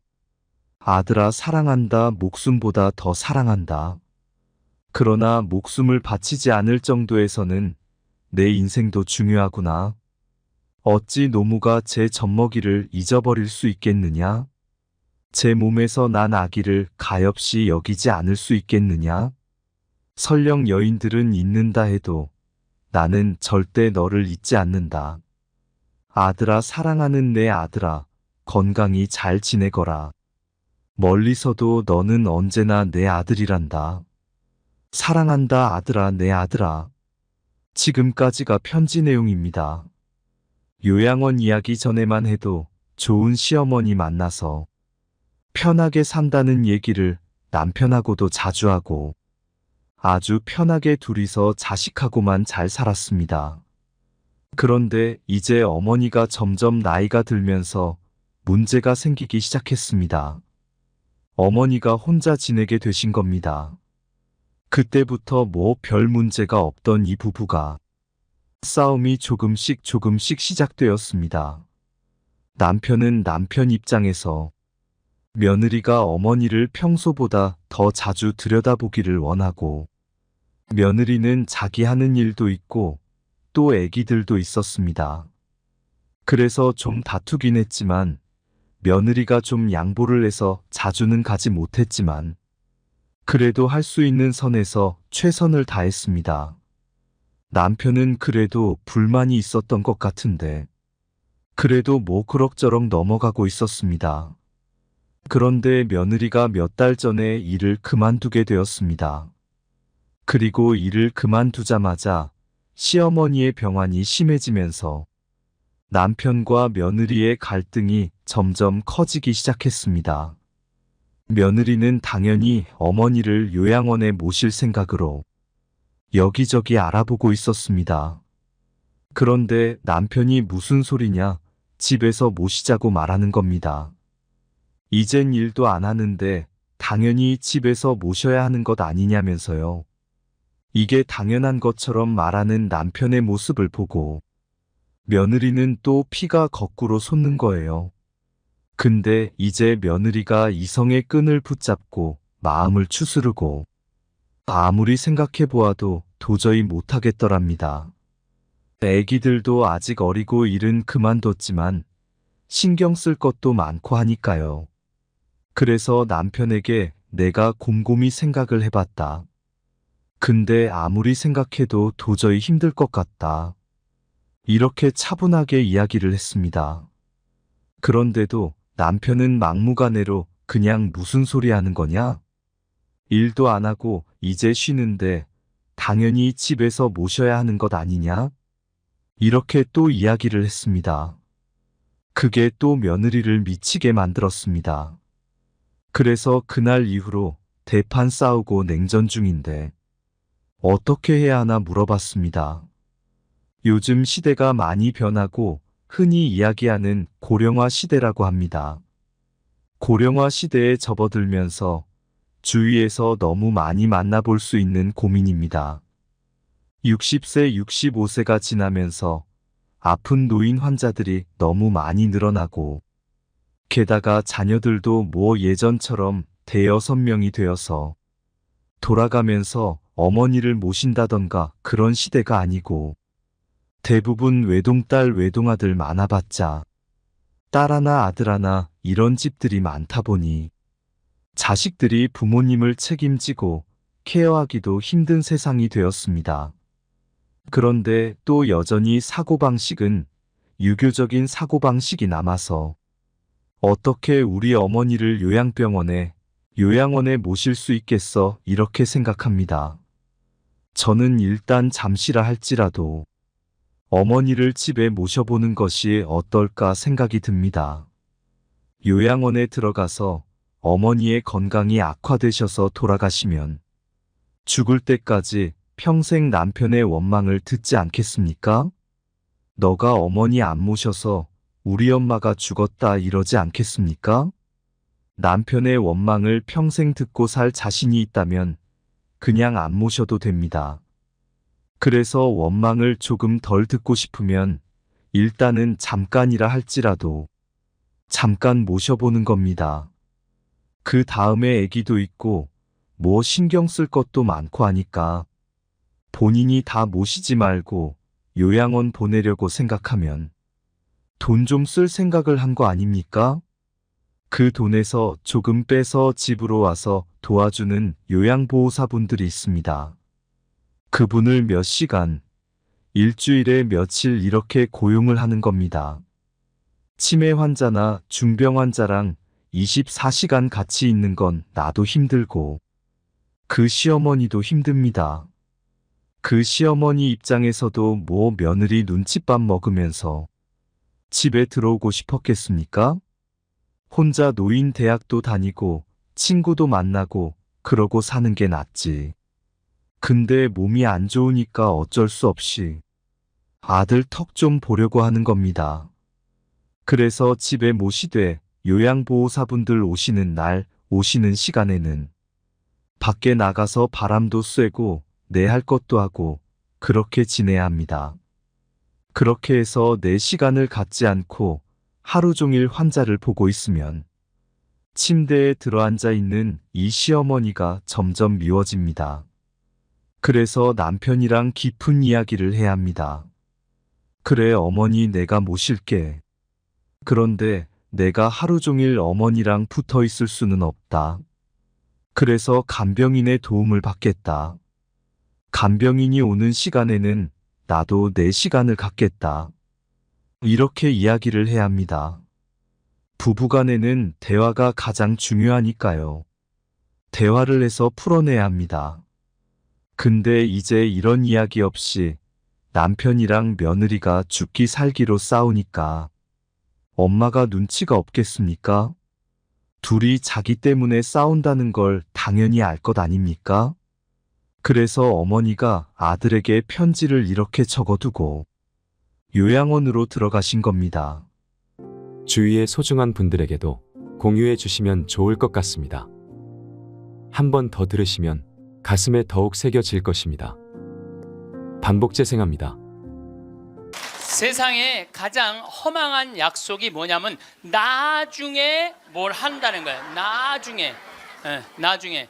제가 여러분들한테 강의 때 이렇게 말씀드렸어요. 여러분들 여행은 가슴이 떨릴 때 가야지 다리가 떨릴 때 가면 안 됩니다. 기억나세요? 그런데 대개 한 50에서 60대신 분들이 이때 여행을 가고 싶어. 말대로 여행을 가고 싶은데 지금 애도 교육도 시켜야 되고 결혼도 시켜야 돼. 그러니까 신부님 나중에 간다고. 나중에는 없어요. 가려면 언제 가야 돼? 지금 가야 돼. 지금. 금 중에 제일 소중한 금이 황금도 아니고 소금도 아니고 지금이에요, 지금. 여러분들 중에 이런 분들이 있어요. 아, 오늘 정말로 갈비가 먹고 싶다. 내가 아들을 셋을 키워놨는데 큰아들이 사줄래나 둘째 아들이 사줄래나 막내 아들이 사줄래나 이렇게 생각하는 분은 바보 중에 상바보예요. 왜냐하면은 아니 아들이 무당이야? 막 일하다가 엄마가 지금 갈비 먹고 싶어 하네? 오늘 가서 사드려야 되겠다. 이런 자식 있어요, 없어요? 없어요. 지금 갈비 먹고 싶은 거 누구만 알아? 나만 알아. 이거 누가 사줘야 돼? 내가 사줘야 돼. 누구 돈으로? 내 돈으로. 예. 여러분들이 행복하시고 싶으면은 뭐를 벌어야 되냐면 거지 근성을 벌여야 돼. 거지 근성. 누가 사 주기를 바라는, 누가 나를 행복하게 해주기를 바라는 이 거지 근성을 버려야 돼. 먹고 싶은 거 있으면 누가 사 먹어야 돼? 내가 사 먹어. 행복하고 싶으면 누가 행복하면 돼? 내가 행복하면 돼. 언제? 나중에 말고 언제? 지금. 여러분들 지금 어느 교수님이 한 얘기지만은 아이스크림이 있어. 이 아이스크림이 있는데 너무 더워. 그럼 이거 어떻게 해야 돼? 먹어야 돼. 언제 먹어야 돼? 지금 먹어야 돼. 이거 나중에 먹는다고 놔두면은 이거 녹아서 남아 있어요? 안 남아 있어요? 저한테 많은 암 환자들이 오죠. 많은 암 환자들이 와서 하소연할 때 이런 얘기를 해요. 시모님, 제가 정말로 이제 60부터 행복하려고 30살서부터 60살까지 돈만 모으고 아무데도 놀러 안 갔다는 거야. 근데 암이 걸려갖고 이제 아무데도 갈 수가 없다는 거야. 억울해 죽겠다는 거야. 차라리 그때 갈 걸. 미국 사람들은요 5개월 일해서 한 달 여행 가는 게 목적이에요. 5개월 열심히 돈 모아. 그럼 이번엔 내가 뭐 어딜 간다 그러면 열심히 와서 한 달 휴가 화끈하게 갔다 와요. 또 한 5개월 열심히 모아. 또 한 달 화끈하게 왔다가 그 사람들 한 30년 동안 살면서 거의 60번 정도의 휴가를 멋있게 갔다 오는 거예요. 근데 우리나라는 30살부터 60살까지 나중에 가려고 한 번도 안 가. 근데 떨커덕 뭐가 걸려? 암이 걸려갖고 이거 뭐 죽을지 살지 이 모르는 그런 상황에 들어가는 경우가 많다는 거예요. 행복하려고 그러면 언제 행복해야 돼? 지금 행복해야 돼. 지금. 나중에는 기다려주지 않는다는 얘기예요. 그래서 투자를 하고 싶어도 여러분들이 가장 어리석은 투자가 뭐냐면 주식 투자예요. 주식 투자. 여기 지금 주식 투자하는 분들 분명히 계실 거예요. 자, 주식 투자를 할 동안은 돈 써요, 못 써요? 못 써요. 그런데 제가 모 은행의 지점장들 300명한테 강의를 한 적이 있어요. 근데 그분들이 나한테 이렇게 말을 해요. 대개 주식 투자하는 개인의 96%는 평생 하다 보면은 5천에서 1억 정도는 다 손해보고 나간다는 거. 96%가 써보지도 못하고 날리는 거야. 써보지도 못하고. 저는 요즘 필라테스라는 걸 해요. 제가 필라테스를 하는데 비싸요. 1시간에 뭐 7만 원인가 그 정도 해요. 또 개인 레슨을 하니까. 그런데 제가 뭐 관절염이 있으니까 안 쓰는 근육들이 너무 많더라고. 일주일에 2번을 하는데 내 몸이 나한테 그러더라고. 주인님 너무너무 감사하다는 거야. 나한테. 왜 이렇게 나한테 잘해주느냐고. 필라테스를 하죠. 그 다음에 내가 영어 공부하죠. 나한테 하는 투자는 아깝지 않아요. 그런데 주식 투자는 써보지도 못하고 날리는 거야. 아니 여러분들 5천만 원을 날린 분들 내가 물어볼게요. 여러분들 그 5천만 원을 갖고 자기한테 투자했어. 자기 신앙에 투자했어. 5천만 원을 가지고 이스라엘 성지순례를 10번을 갔다 왔다고 생각을 한번 해봐요. 그럼 여러분들은 지금 10번 갔다 온 분들은 예수님하고 트고 지낼 수 있어요. 이스라엘 성지순례 10번 갔다 온 분들은 예수님하고 그냥 맘먹고 막 트고 그냥 얘기할 수 있어. 그게 나 주식 투자 5천만 원에 갖고 한 푼도 못 건져갖고 아이고 속이야 아이고 가슴이야 이러고 사는 게 나아요. 어느 게 나아? 그러니까 오늘부터 주식 다 팔고 어떻게? 자기한테 투자하세요. 나중에 투자하지 말고 언제 투자해? 지금 투자해야 돼. 지금 투자해야 돼. 그러니까 우리는 어떻게 행복한지도 모르고 서로 무시하고 사는 게 기쁨이 뭔지도 모르고 살아. 어쨌든 우리 이 대한민국의 건국이념은 돈이야. 돈이기 때문에 돈을 벌어야 되는데 땅덩어리가 넓어요? 캐나다는 우리나라보다 102배가 나라가 넓어요. 102배가 나라가 넓은데 이 나라는 나무만 팔아도 100년을 먹고 산다는 거예요. 나무만 팔아도. 사우디아라비아는 석유만 팔아도 국민소득이 7만 달러야. 아무것도 안 해도. 근데 우리나라는 아무것도 없어. 땅도 안 넓고 자원도 없고. 그러니까 우리는 돈을 벌으려면 어떻게 해야 돼? 오로지 믿을 건 뭐 하나밖에 없어? 머리밖에 없어. 그러니까 우리는 돈을 벌으려면 뭐를 해야 되냐면 공부를 해야 돼. 공부. 엄마들이 이렇게 얘기를 합니다. 너 공부해서 훌륭한 사람 돼야 돼. 너 공부해서 너의 재능을 개발해야 돼. 이렇게 말하는 엄마가 없어요. 이놈 새끼야, 너 커서 무시 안 당하고 돈 많이 벌려면 공부 열심히 해. 그러니까 우리는 공부를 왜 하냐면 무시 안 당하고 돈 벌으려고 공부하는 거예요. 애가 노래를 너무 잘해. 그럼 엄마가 이렇게 얘기해. 너 그렇게 맨날 배짱이처럼 노래하다가 나중에 커서 굶어 죽어. 이놈 새끼야. 공부를 잘해야지. 공부를. 국영수를 잘해야 돼. 국영수. 다른 건 노래는 공부가 아니야. 애가 그림을 너무 잘 그려. 너 그렇게 맨날 그림 그리다가 너 그림쟁이들이 나중에 굶어 죽어. 이놈의 새끼야. 너 공부를 잘해야지. 공부. 뭐 국영수를 잘해. 국영수. 애가 공을 너무 잘 차. 너 이렇게 밤새 돌아다니면서 공 차다. 너 커서 굶어 죽어. 이놈의 새끼야. 빨리 들어와서 공부를 해. 그래갖고 뭐를 해야 되냐면 국영수를 해야 돼. 그래서 우리나라는요, 학교를 다니면 다닐수록 자기 재능을 죽이는 교육을 하는 거예요. 여러분들 노래 잘하고 공 잘 차고 그림 잘 그리고 뭐 물건 잘 만드는 거 제주고 공부 중에 공부예요. 근데 우리는 그걸 공부라 생각 안 해. 오로지 공부는 뭔 줄만 알아? 국영수만 공부를 알고 있어. 국영수만. 전인지 선수 알죠? 전인지 선수 골프 선수예요. 키가 175cm에 나보다 10cm가 더 커요. 나는 원래 167cm였는데 줄었어. 2cm가 줄었어. 나보다 어쨌든 10cm가 더 커요. 지금 현실적으로는. 그런데 이 전인지 선수가 올해 US 오픈, 일본 오픈, 한국 오픈, 또 한국에서는 5승을 했어요. 그래갖고 올해 21살짜리가 벌은 돈이 20억이 넘어요. 한 해만. 근데 전인지 선수는 초등학교 5학년 때 우리나라 12,000명 수학 경시대에서 모여갖고 똑똑한 애들 모여갖고 수학 경시대 중에 1등한 애, 대상 받은 애. IQ가 무려 138이에요. 근데 이 아버지는 태권도 선수였던 아버지는 전인지 선수를 공부를 가르치고 싶지 않았어요. 골프를 가르치고 싶었어요. 그래갖고 오전 수업 끝나고 골프 연습장 보냈어요. 오전 수업 끝나고 골프 연습장 보냈어요. 교감 선생님이 난리가 났어요. 아니 이 천재를 왜 수학연재를 운동을 시키느냐. 수학을 가르쳐야지. 그랬더니 조퇴를 계속 해주는 거야. 수업을 안 해주고 오전 수업하고 골프 연습장 가면 조퇴. 오전 수업 끝나고 골프 연습장 가면 조퇴. 수업을 안 쳐줬어요. 그러니까 이 아버지가 참 대단한 아버지야. 내가 보기엔 충청도 서산에 있는 초등학교 자기 딸을 제주도 광양초등학교로 전학을 시켜버려요. 골프 가르치고 싶다고. 그래갖고 전인지 선수는 이렇게 훌륭한 선수가 됐어요. 여러분들 전인지 선수가 지금 수학 영재로 매일 학원에 막 새벽 1시 2시까지 공부하고 그리고 뭐 특목고등학교 들어가고 서울대 합격했다고 칩시다. 매일 공부한 전인지 선수가 어떨 것 같아요? 안경 이렇게 두꺼운 거 끼고 분명히 그랬을 거예요.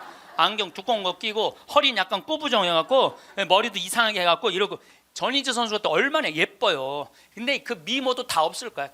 그냥 이러고 지금 서울대학 새벽 2, 3시까지 수학 문제 푸느냐고 그러고 앉아 있을 거예요. 그게 나요? 파란 잔디밭에서 드라이브 딱 치면은 뒤에서 이 관중들이 굿샷 하고 한번 US 오픈에 9억 딱 버는 게 어느 게 나요? 4일 동안 9억 버는 게. 이번에 부시 전 대통령이 한국에 와서 전인지 선수랑 골프를 치고 갔어요. US 오픈자는 그렇게 VIP랑 골프를 쳐야 되나 봐요. 자, 여러분들 이 골프를 칠 때는 부시 대통령이 영광일까요? 전인지 선수가 영광일까요? 부시가 영광이죠. 어떻게 지가 US 오픈자랑 골프를 쳐요? 전인지 선수가 지금 수학했으면 부시 대통령 와서 만날 것 같아요? 안 만날 것 같아요? 누군지도 몰라요. 이제는요. 공부 잘한다고 행복한 시대는 끝났어요. 자기 재능을 잘 키우는 사람이 행복한 시대가 온 거예요. 꼭 1등 한다고 행복해? 1등 한다고? 꼭 1등 한다고 행복해요? 나는 고등학교 다닐 때 전교 610명 중에 597등 한 사람이야. 597등.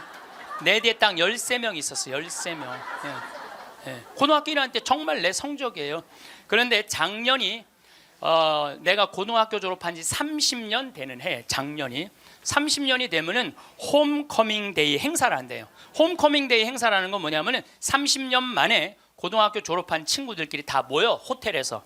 그래갖고 선생님 모셔다가 절도 하고, 그 다음에 누가 출세했는지, 누가 돈 많이 벌었는지, 누가 잘 사는지 못 사는지 확인하는 행사래요. 그게 나는 작년에 처음 들었어. 그런 게 있는 줄. 왜냐하면 난 고등학교 졸업하고 동창 모임을 단 한 번도 나간 적이 없어요. 왜냐하면은 길이 다른데.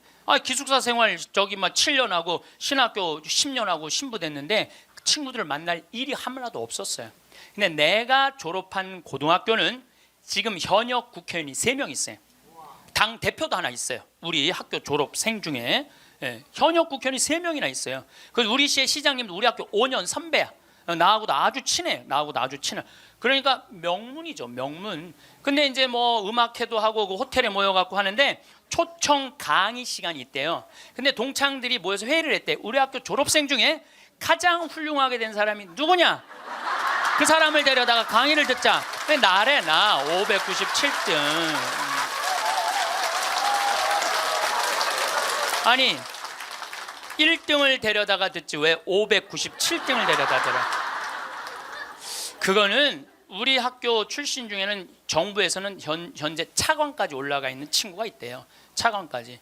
꽤 명문 학교죠. 훌륭하게 된 사람은 나보다 훨씬 많아요. 근데 우리 친구들이 훌륭하게 된 사람을 초청한 게 아니에요. 자기가 하고 싶은 것 사는 사람을 초청한 거. 왜냐하면 난 중고등학교 때 가장 하고 싶었던 게 신부님이에요. 너무너무 신부님이 되고 싶었어요. 그래서 597등 가지고는 신학교 원서도 못 내는 거. 원서도 어디다가 원서를 내. 그래서 오로지 신학교 가고 싶은 그 욕구에 공부 열심히 했어요. 그래서 고등학교 2학년 때는 전교 25등까지 올라왔어요. 전교 25등. 이것도 진짜고 이것도 진짜예요. 네. 근데 내가 나온 고등학교는 그때만 해도 서울대 연고들 1년에 100명씩 갔어요. 1년에 100명씩. 그렇게 성적이 좋았는데도 나는 서울대 연고대 관심도 없었어요. 오로지 어디만 관심이 있으면 신학교. 내 최고의 목표는 신학교예요. 신학교 합격을 했는데 온 세상을 다 얻은 것 같았어. 온 세상을. 그리고 신학교 7년 동안 정말 행복하게 지냈어요. 아니 먹여주지, 재워주지, 얼마나. 그리고 신경 하나도 안 쓰게 여자도 못 만나게 하지. 얼마나 좋아. 얼마나 행복해요. 그 서품을 받았는데 보좌 신부 3년을 했는데 16,000명 본당, 14,000명 본당, 5,000명 본당 보좌 신부를 했어요. 근데 우리 천주교 교우들 보좌 신부 바라보는 눈이 어떠냐면 하트야, 하트. 얼마나 보좌 신부를 사랑해요. 그 28, 29, 30살에 그렇게 사랑받을 수 있는 젊은이가 얼마나 됐어요. 만약에 내가 장가를 갔다면은 그때 맨날 마누라한테 두들겨 맞으면서 마누라가 그래서 나가 죽어 그렇게 살 거면 맨날 그런 소리 들었을 거야. 그런데 사제가 되니까 그렇게 사랑을 받고 본당부 신부 10년 동안은 교우들이 나를 떠받들고 업고 다녔어요. 정말 나는 평택 비전동, 경기도 광주 오포 능평성당 두 본당의 교우들한테 정말 감사해요. 부족한 것이 참 많은 신부임에도 불구하고 정말로 전 세계에서 대한민국 교우들처럼 신부들한테 잘하는 교우가 어디 있어요. 10년 행복하게 지냈죠. 그리고 이제 강원도 평창에 가서 산 지 12년이 되는데 정말 요즘 같은 경우는요 아침에 마당에 딱 쓰면 물 한 개 펴요. 밤낮 기온차가 있기 때문에 물 한 개가 여러분들 물 한 개 피는 거 어떤 거 모르죠? 쫙 피어올라요. 그냥 눈에 보여요. 그리고 단풍이 쫙 있지. 마당에 생태마을 마당에 딱 앉아서 강을 내려다보면 근심 걱정이 하나도. 걱정할 게 뭐 있어? 마누라가 있어, 자식이 있어. 근심 걱정이 하나도. 얼마나 행복해. 그러니까 친구들이 동창들이 와서 나한테 와서 보는 거, 야, 너 정말로 행복해 보인다. 왜냐하면 하고 싶은 일을 하니까. 하고 싶은 일을 하니까 행복한 거예요. 1등이 행복한 게 아니에요, 여러분들. 정말 행복한 거는요, 꼴등도 행복한 나라가 행복한 거예요. 1등이 행복한 나라는 행복한 나라가 아니에요. 작년에 서울에 또 잘 사는 동네에 48살 먹은 명문 사립대 나온 사람이 자기 부인 43살 부인 죽이고 13살 8살 딸 목 졸라 죽였어요. 아시죠? 근데 이 집이 아파트가 11억이래. 11억인데 이 주식 잡아서 근저당을 잡아서 5억을 날렸대요. 5억을. 그리고 6억이 남은 거죠. 그런데 이제 날리고 난 다음에 왜 죽였느냐? 더 이상 강남에서 최고의 생활을 할 수 없다면 얘네들이 자괴감을 느낄 거라는 거야. 이렇게 사느니 차라리 죽는 게 낫다고 그러고 부인도 목 졸라 죽여 딸들도 멀쩡한 딸들도 목 졸라 죽인 거예요. 그러면 11억 아파트에 5억 날리면은 얼마 남는 거예요? 6억 남죠? 부인 통장에 3억 현찰이 있었대. 부인이 차분히 돈을 모아놔서. 그럼 9억이야. 꼭 강남에서 살아야 돼? 그 9억을 가지고 평창에 와서 살면은요. 평창에 와서 살면요 갑부예요. 우리 땅 좋은 거 하나에 15만이 한 평에. 그러면 한 300평 사봐야 한 4,500만 원, 5천만 원이에요. 그리고 집 기가 막히게 잘 지면은요 한 1억 5천이면 정말 이 서울의 어떤 집보다 멋있게 질 수 있어. 그래봤자 2억이야 2억. 그리고 7억이 현찰로 남으면요 평창에서 갑부로 살 수 있어요. 근데 우리는요 1등에만 목을 매기 때문에 내려앉는 걸 할 줄 모르는 거예요. 내려앉는 걸 할 줄 모르는 거예요. 여기 있는 분들도 가만히 있어요. 난 망했어. 그리고 가만히 정신 차려보면 그래도 건질 게 많거든. 그런 거 정리해갖고 평창에 오면 다 되는 건데 여기서 살라고 그러니까 힘든 거예요. 여기서 살라고 그러니까. 그러니까 1등병을 고쳐야 돼요. 1등병을. 자기가 하고 싶은 거 하고 사는 게 제일 좋은 거예요. 우리 집에 조카가 하나 있는데 3년 전에 내가 잠비아를 데리고 갔다가 얘가 말라리아에 걸렸어요. 그래갖고 여러분 1년에 말라리아로 걸려 죽는 숫자가 얼마냐면 300만 명이에요. 300만 명. 예. 근데 처음에는 말라리아인지 모르고 독감인 줄 알고 계속 수원에 있는 병원에 있었어. 근데 보니까 이게 치료가 안 되는 거야. 점점 백혈구 수치가 올라가는 거야. 죽기 직전까지 올라간 거야. 너무너무 놀래갖고 내가 여기 서울 국립의료원에 입원을 시켜놓고 마침 서울대병원에 내가 강의를 나가니까 전화해갖고 최고로 좋은 감염내과 의사 찾아서 우리 조카 좀 내가 조카 하나 잡게 생긴 거 아니에요. 지금 아프리카 데리고 가서 조카 좀 살려. 그리고 내가 그날 내 평생에 그렇게 간절하게 기도한 적이 없어. 하느님 우리 조카만 살려주면 내가 열심히 살겠습니다. 딴 생각 안 하고 내가 열심히 기도했어요. 조카가 살아났어요. 기적같이 살아났어요. 정말 죽으려고 그러는 애가 살아났어요. 근데 얘가 그 말라리아 걸리기 전에는 화학과를 다녔어요. 근데 별로 행복해 보이지 않더라고. 애가 화학과를 다녔던 애가. 근데 말라리아 치료되고 난 다음에 학교를 때려쳤어요. 얘가 어렸을 때 성우를 하고 싶어 했어요. 그래서 뭐 바이올린도 배우고 피아노도 배우는 아이예요 원래는. 근데 화학과를 간 거야. 바이올린하고 피아노 배우는 애가, 성우하고 싶은 애가 화학과를 가니 얼마나 한심해요. 그랬더니 나한테 그러는 거야. 삼촌 내가 학교 때려쳤어. 그래서 왜? 그랬더니 내가 죽음 직전까지 가보니까 내가 좋아하는 걸 하다가 죽는 게 자기가 옳게 사는 거라는 생각이 들더래요. 그래서 얘가 공부를 해갖고 뮤지컬 학과를 들어갔어요. 뮤지컬 학과를 들어가고 아니 가자마자 장학금을 받고 다니는 거. 화학과 다닐 땐 장학금 하나도 받지 못했던 애가 자기가 좋아하는 걸 하면은 되는 거예요. 뭐 청음은 만점이래요. 이번 축일 때 얘가 우리 생태마을에 와갖고 저 삼촌 때문에 내가 인생이 바뀌었다 그러면서 노래를 하는데요. 정말로 웬만한 기성 그 뮤지컬 가수보다도 정말 잘한다고 하면 좀 문제가 있겠지만 절대 노래를 기가 막히게 잘하더라고. 얘가 노래를 얼마나 잘하는지 얘가 나하고 목소리가 똑같아.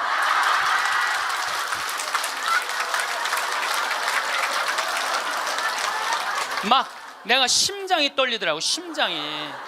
그런데 그 아버지인 우리 둘째 형이 나한테 하는 얘기가 지금 쟤는 대한민국에서 제일 행복한 애라고. 자기가 하고 싶은 걸 하니까.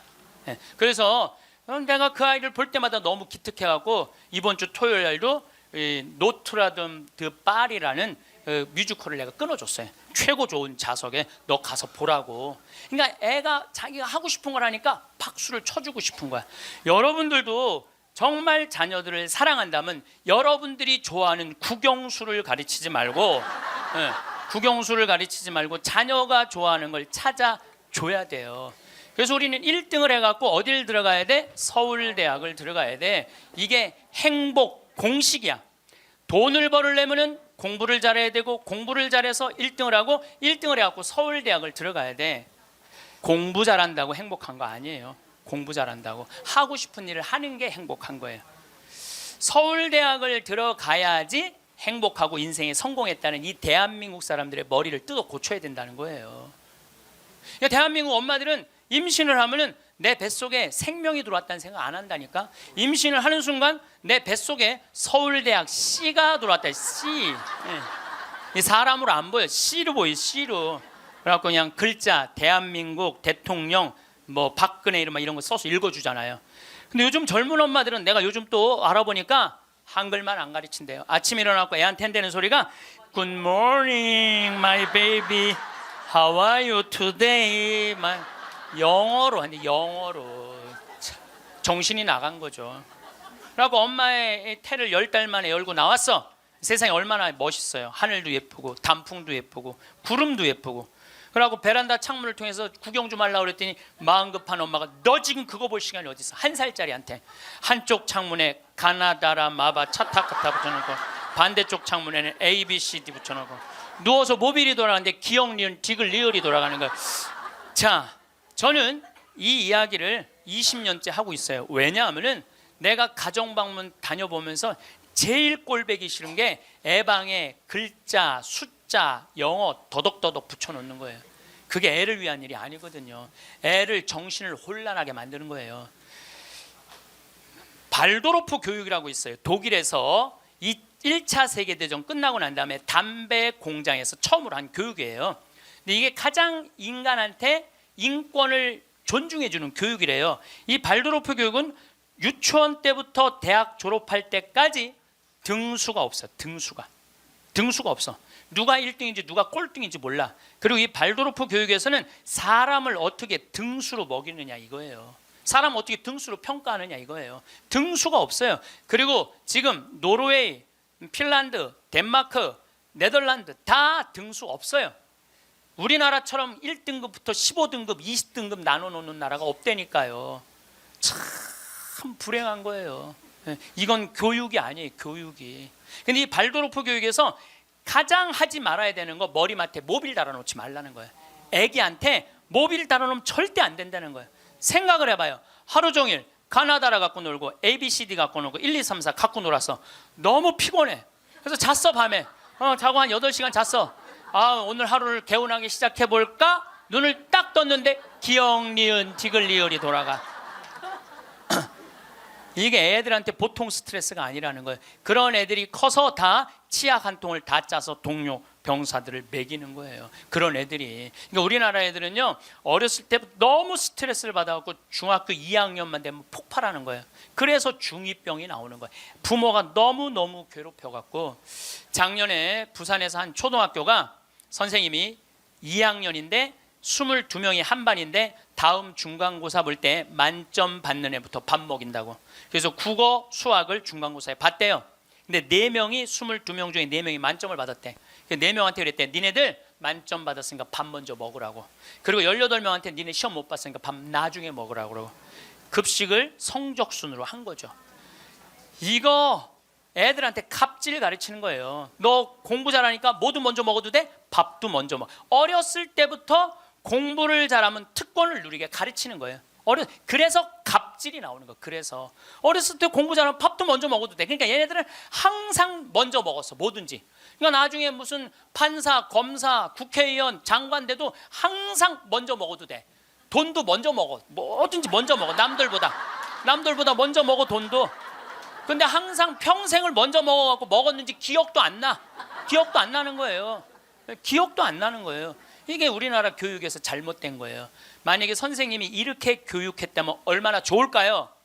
18명한테 니네들 시험 못 봤으니까 먼저 밥 먹고 기운 내서 공부 열심히 해. 그리고 4명한테 니네들 양보하면 쟤네들한테 좋을 것 같아. 이랬다면 이 교실 안이 훨씬 화기애애했을 거예요.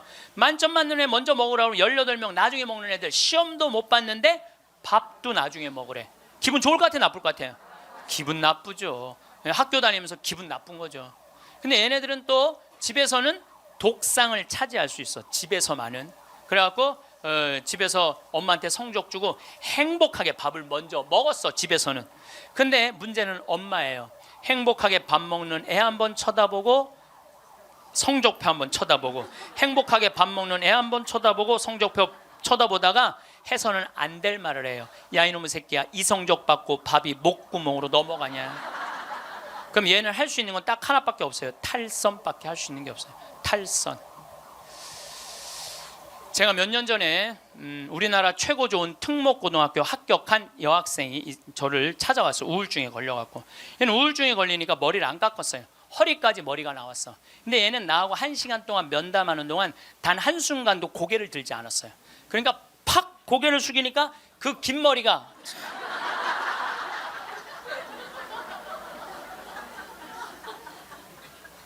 나는 걔 얼굴을 1시간 동안 못 봤어요.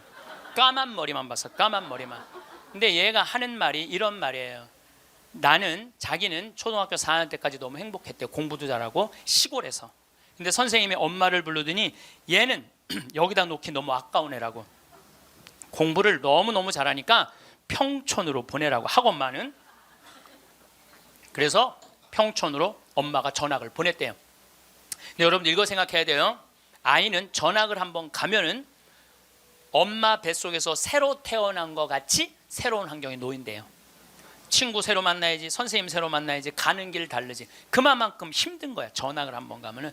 근데 가자마자 전교 1등을 했대요. 그러니까 바로 왕따를 당했대요. 바로 왕따를 당했대요. 그냥 사는 게 너무너무 학교 다니는 게 지겨웠대요. 근데 오로지 공부 잘하니까. 근데 거기서 너무너무 공부 잘하니까 선생님이 엄마를 부르더니 얘는 평촌에 놓기 너무 아깝다고 일산으로 보내라고. 일산으로 갔대요. 중학교 올라가고 일산에서도 공부를 너무 잘한 거야. 그랬더니 선생님이 엄마를 부르더니 얘는 여기다 놓기 너무 아깝다고 강남으로 보내라고. 강남으로 간 거예요. 그래서 우리나라 최고 좋은 특목고등학교 합격을 했어요. 이 아이가 합격을 했는데, 우리는 특목고등학교 3월 달에 들어가는 게 아니고 우리 일반 고등학교는 3월에 가잖아요. 특목고등학교 1월 달에 기숙사에 들어간대요. 그래서 1월, 2월 2달 만에 고등학교 2학년 과정을 다 마친대요. 워낙 똑똑한 애들이니까. 그러니까 걔네들이 다 예일대, 하버드대, 서울대 2학년 때 다 가는 거예요. 3학년 때까지 안 가. 2학년 때 다 가는 거야. 선행학습 하니까. 근데 첫날 공부를 하고 저녁에 양치를 하려고 그랬는데 치약을 안 갖고 왔더래. 그래갖고 한 방이 6명이 있었는데 5명한테 치약을 빌려달라고 그랬더니 치약을 빌려주는 애가 한 명도 없더래요. 안 빌려주더래. 왜 안 빌려줘요? 만약에 내가 치약을 빌려줘갖고 얘가 양치를 잘해갖고 다음날 건강하게 일어나고 공부를 열심히 하면 되겠어요? 안 되겠어요? 내 경쟁자가. 얘네들은 경쟁자로 보이는 거예요. 친구로, 동료로 안 보이는 거예요. 그래갖고 뭐를 해야 돼? 1등을 해야 돼. 그래갖고 뭘 해야 돼? 출세를 해야 돼. 협동, 이해, 양보, 배려, 이런 거 안 배워요. 이런 거 안 배워요. 경쟁, 1등, 출세, 돈, 이걸 배우는 거예요. 얘가 생각을 해보니까 그때 우울증이 온 거예요. 이게 뭐냐. 근데 걔가 나한테 정말로 울부짖으면서 한 얘기가 있어요. 신부님, 나는 내 인생을 돌아봐서 16년 동안 즐거웠던 추억이 하나도 없어요. 공부한 거 외에는 생각나는 게 하나도 없다는 거예요. 토요일 날 일요일 학원만 다녔지 어디 놀러 가봤던 적도 없다는 거예요. 그러니까 추억이 하나도 없는 애들이 특목고 가는 거예요. 그리고 그중에 진짜 4당 오락 4시간 자면은 합격, 5시간 자면은 떨어져. 그러니까 4시간밖에 안 자고 공부만 하는 애들이 서울대학 가는 거예요. 그중에 정말 도서관에서 머리통이 터져라 공부하는 애들이 사법고시, 행정고시 보는 거예요. 그리고 그중에 진짜 똑똑하고 출세 욕구 있는 애들이 국회의원이 돼갖고 지금 대한민국을 통치하고 있는 거예요. 여러분들 대한민국 요즘 국회 보면 맨날 서로 협동하고 이해하고 양보하고 배려해요? 맨날 머리통이 터지게 싸우지 않아요? 대한민국 국회의원은 누가 만들어낸 거냐면 여러분들이 만들어낸 거예요. 대한민국 모든 사람들이 만들어낸 거예요. 대한민국 국회는 대한민국 교육의 결정체예요. 만약에 대한민국 교육이 협동하고 이해하고 양보하고 배려하는 걸로 가르쳤다면 우리나라 국회의원들 서로 항상 서로 여야가 합의 보고 협동하고 양보하고 그렇게 나갔을 거야. 근데 초등학교 때부터 그렇게 배운 적이 없어.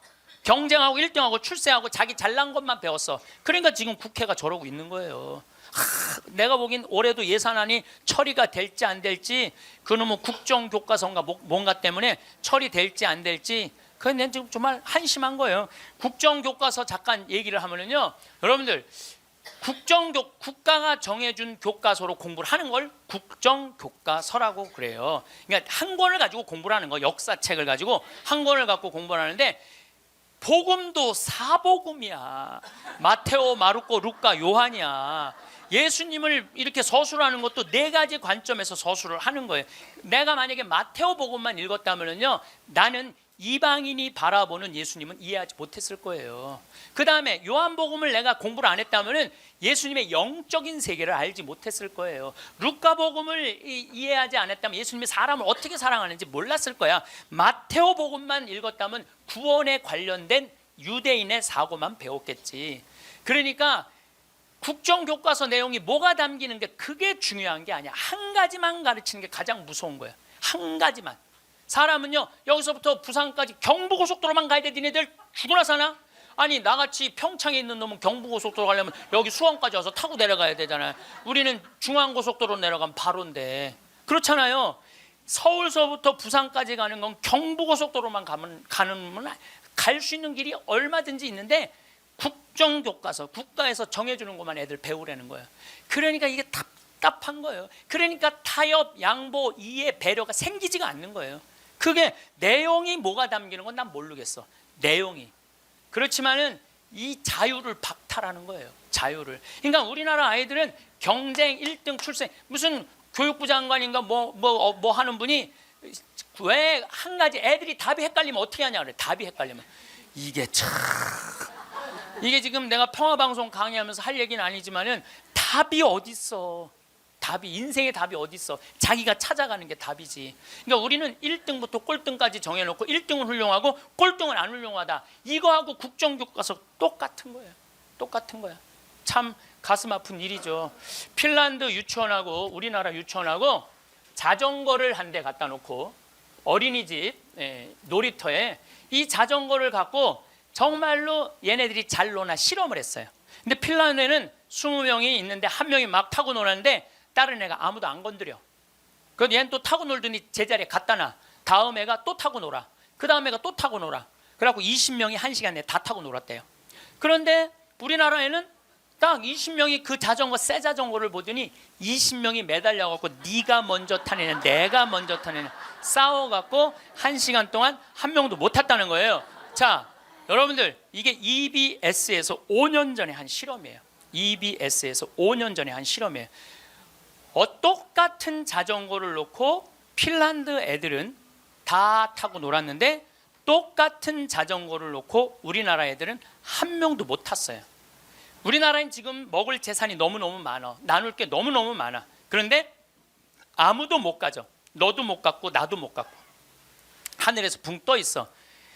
천국은 나누느냐 나누지 않느냐로 결정돼요. 천국과 지옥은. 여러분들, 하느님이, 제가 늘 말씀드리잖아요. 하느님이 째째한 분이 아니에요. 천당, 지옥 다 먹을 거 상다리가 부러지게 차려놔. 너무 많이 차려놓으니까 상이 너무 커. 그러니까 젓가락이 저기까지 먹어야 되니까 우리 팔 2배만 해. 전부 다 젓가락에. 천국에 가보니까 살이 다 통통 쪘어. 왜 쪄?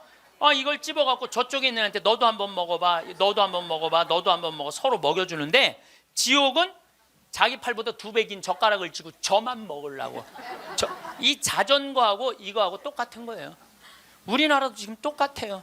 우리나라 정말 돈이 많은 나라인데 다 여유가 생겼는데 아직도 자기 입에만 집어넣으려고 그래. 자기 입에만 집어넣으려고 그러는 거야.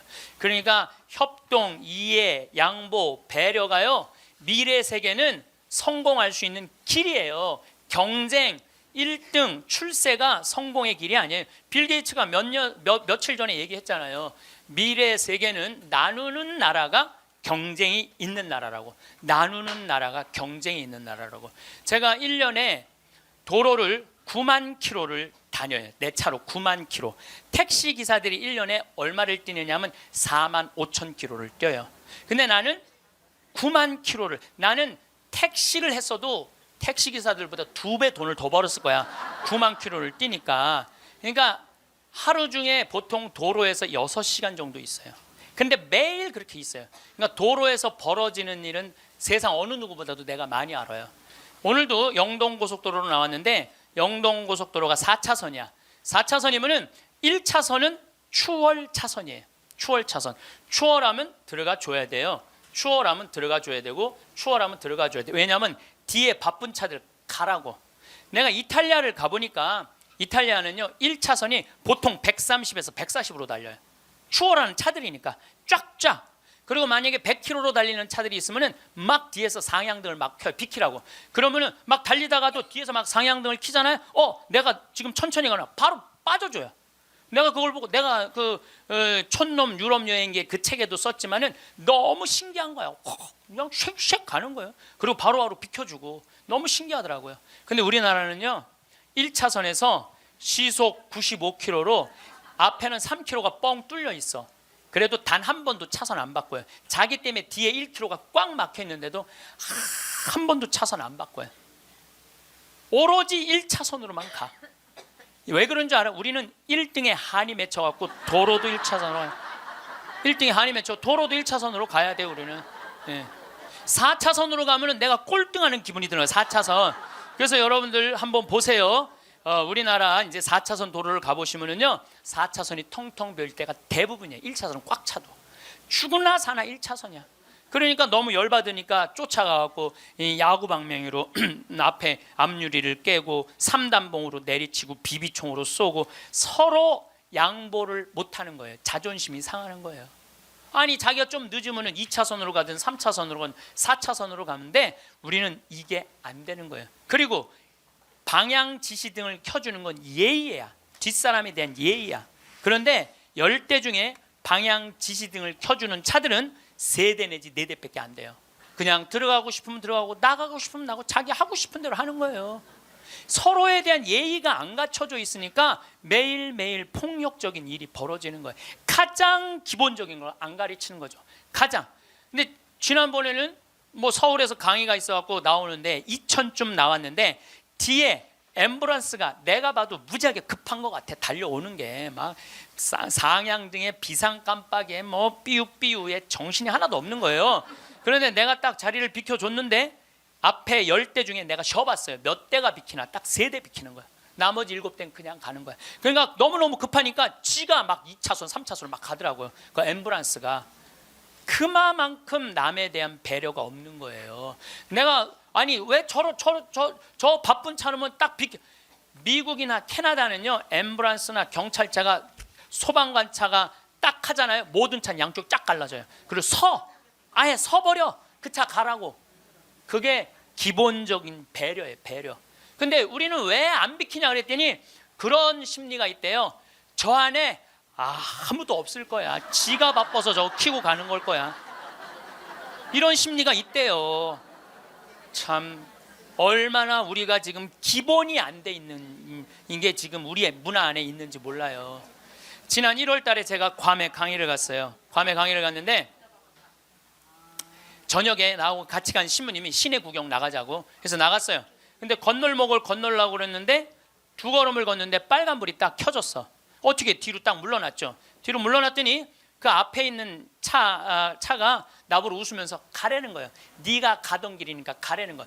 뒷차들이 쫙 서 있는데 나는 빨간불이고 자기는 파란불인데 나보고 가라는 거야.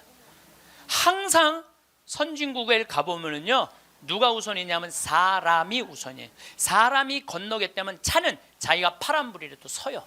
그리고 신호 없는 데는 당연히 자기가 알아서 서요. 그 내가 또 보고 배운 게 많으니까 난 기사가 있으니까 보통 70 먹은 아줌마가 길을 건너려고 그러면 뒤로 돌아다 보잖아. 2차선에서 2개 차선 여기만 이면 도로 주택가에. 그럼 내가 그래요. 저분 길 건너려고 그런다. 서라. 1년 동안 그냥 가는 거예요. 핸대는 소리가 차 조심해야지 왜 내가 조심하느냐고. 그러니까 사람이 차 조심을 해야 돼. 차가 사람을 조심해야 되는데 우리는 사람이 차를 조심해야 돼. 하도 내가 잔소리하니까 요즘은 서요. 딱 우리가 서갖고 웃으면서 가라고. 그럼 70 먹은 아줌마가 느닷없이 우리가 쓰잖아요. 웃으면서 가라고 그러잖아요. 그럼 70 먹은 아줌마가 우리 차를 보고 표정이 이런 표정이야. 진짜 가도 돼? 이런 표정이네. 진짜 가도 돼? 이런 표정, 이런 표정. 그래서 우리가 웃으면서 진짜 가도 돼요. 예. 그럼 그때서 웃으면서 건너가요. 그러니까 자기를 위해서 차가 서준다는 건 상상을 못하는 거죠. 자기를 위해서 차가 서준다는 거는. 제가 지난번에 원주 국토관리청에서 강의가 있었어요. 원주 국토관리청에서 강의가 가깝잖아요. 내가 운전하고 나갔어요. 운전하고 나갔는데 치악체육관에서 강의 끝나고 돌아오는데 치악체육관에서 가는데 도로 한가운데 젊은이가 라켓 2개를 뒤에다가 메고 가운데 갇힌 거야. 걔네들이 갇혀 있는데 차들이 싱싱 달리더라고. 건널목 한가운데 갇혀 있는데. 그래서 내가 차를 딱 세웠어요. 내가 쓰니까 뒷차들도 다 섰죠. 한 개 차선이니까 다 서갖고 내가 쓰면서 웃으면서 건너가라고. 그랬더니 젊은이 둘이서 날 보고 하는 표정이 진짜 가도 돼? 이런 표정이. 진짜 가도 돼? 그래서 내가 진짜 가도 돼. 그랬더니 얘네들이 이 산더미만한 애들이 딱 건너가다가 갑자기 내 차로 몸을 돌리더니 90도 인사를 하고 가는 거예요. 걔네들 기분 좋게 건너가고 나 기분 좋은데 걸리는 시간이 3초밖에 안 걸렸어요. 3초. 근데 우리는 그 3초를 내놓지 못하는 거예요. 사람을 무시하는 거죠. 사람을 존중해 주는 게 아니라 사람을 무시하는 거예요. 제가 영어학원 다닌다고 이제 영어학원을 다니는데 이제 지하에다 주차를 해놓고 이제 올라와요. 주차 1층에서 이제 내려야 돼요. 저는. 근데 이제 3층, 4층에 중학교 애들 영어 이제 학원이 있어요. 그 딱 내리면은 1층에서 내리려면 애들이 한 20명 서 있어 바깥에. 안에 이 엘리베이터 안에 사람이 꽉 차 있어. 근데 내리는데도 걔네들 밀고 들어와요. 내리는데도. 학원은 다녀서 뭐해? 가장 기본적인 게 아무리 국영수를 잘하면 뭐해? 가장 기본적인 질서를 안 지키는데 지금 여러분들 자녀들한테 백날 공부 가르쳐 봐요. 남을 양보하고 배려하고 남에 대한 어떤 협동이라든지 이런 게 안 가르쳐주면 안 지켜주면 공부해나 마나예요. 지금 대한민국은요 밑빠진 독에 물 붓고 앉아 있는 거예요. 이건 교육이 아니에요. 진정한 교육은 뭐냐면 사람을 존중해 주는 거예요. 자유를 존중해 주는 거예요. 선택권을 주는 거예요. 국정교과서로서 선택권을 뺏는 게 아니고 그게 교육이고 그게 자유고 그게 민주주의예요. 그게 예수님이 원하는 거예요. 어느 누구도 무시하지 말라는 거. 이게 예수님이 원하는 거예요. 여러분들도 우리 삶 안에서 내가 얼마나 사람을 존중하고 사람을 배려하나 좀 생각을 해봐야 될 것 같아. 근데 이게 하루아침에 생긴 게 아니야. 하루아침에 사람을 무시하는 게 생긴 게 아니라니까. 조선 500년 내내 사람을 무시하는 문화가 배 있어요. 누가 조선이 선비의 나라라고 그래. 선비는 10%밖에 안 됐어요. 90%는 평민이고 노비야. 90%는 온데간데 없고 조선이 선비의 나라라고. 그 10%만 위한 나라야. 부자만을 위한 나라일 수가 있다는 거죠. 오늘도 황창현 신부님의 행복특강 잘 들으셨나요? 이어서 나이 들수록 들으면 도움이 되는 지혜의 말씀을 들려드리겠습니다. 요양원에 들어가기 전날 밤, 한 할머니가 아들에게 적은 편지가 화제가 되고 있습니다. 집에 모시고 싶었던 아들과 반대하는 며느리 부부의 다툼 끝에 어쩔 수 없이 요양원에 들어가기로 한 할머니가 아들에게 적어둔 편지라고 합니다. 오늘 이야기는 남의 이야기가 아니라고 생각합니다. 같이 들으면서 깨닫는 시간이 되면 좋을 것 같습니다. 그럼 편지 내용을 지금부터 소개해드립니다. 아들아, 결혼할 때 부모 모시는 여자 택하지 말아라. 너는 엄마랑 살고 싶겠지만 엄마는 이제 너를 벗어나 엄마가 아닌 인간으로 살고 싶단다. 엄마한테 효도하는 며느리를 원하지 말아라.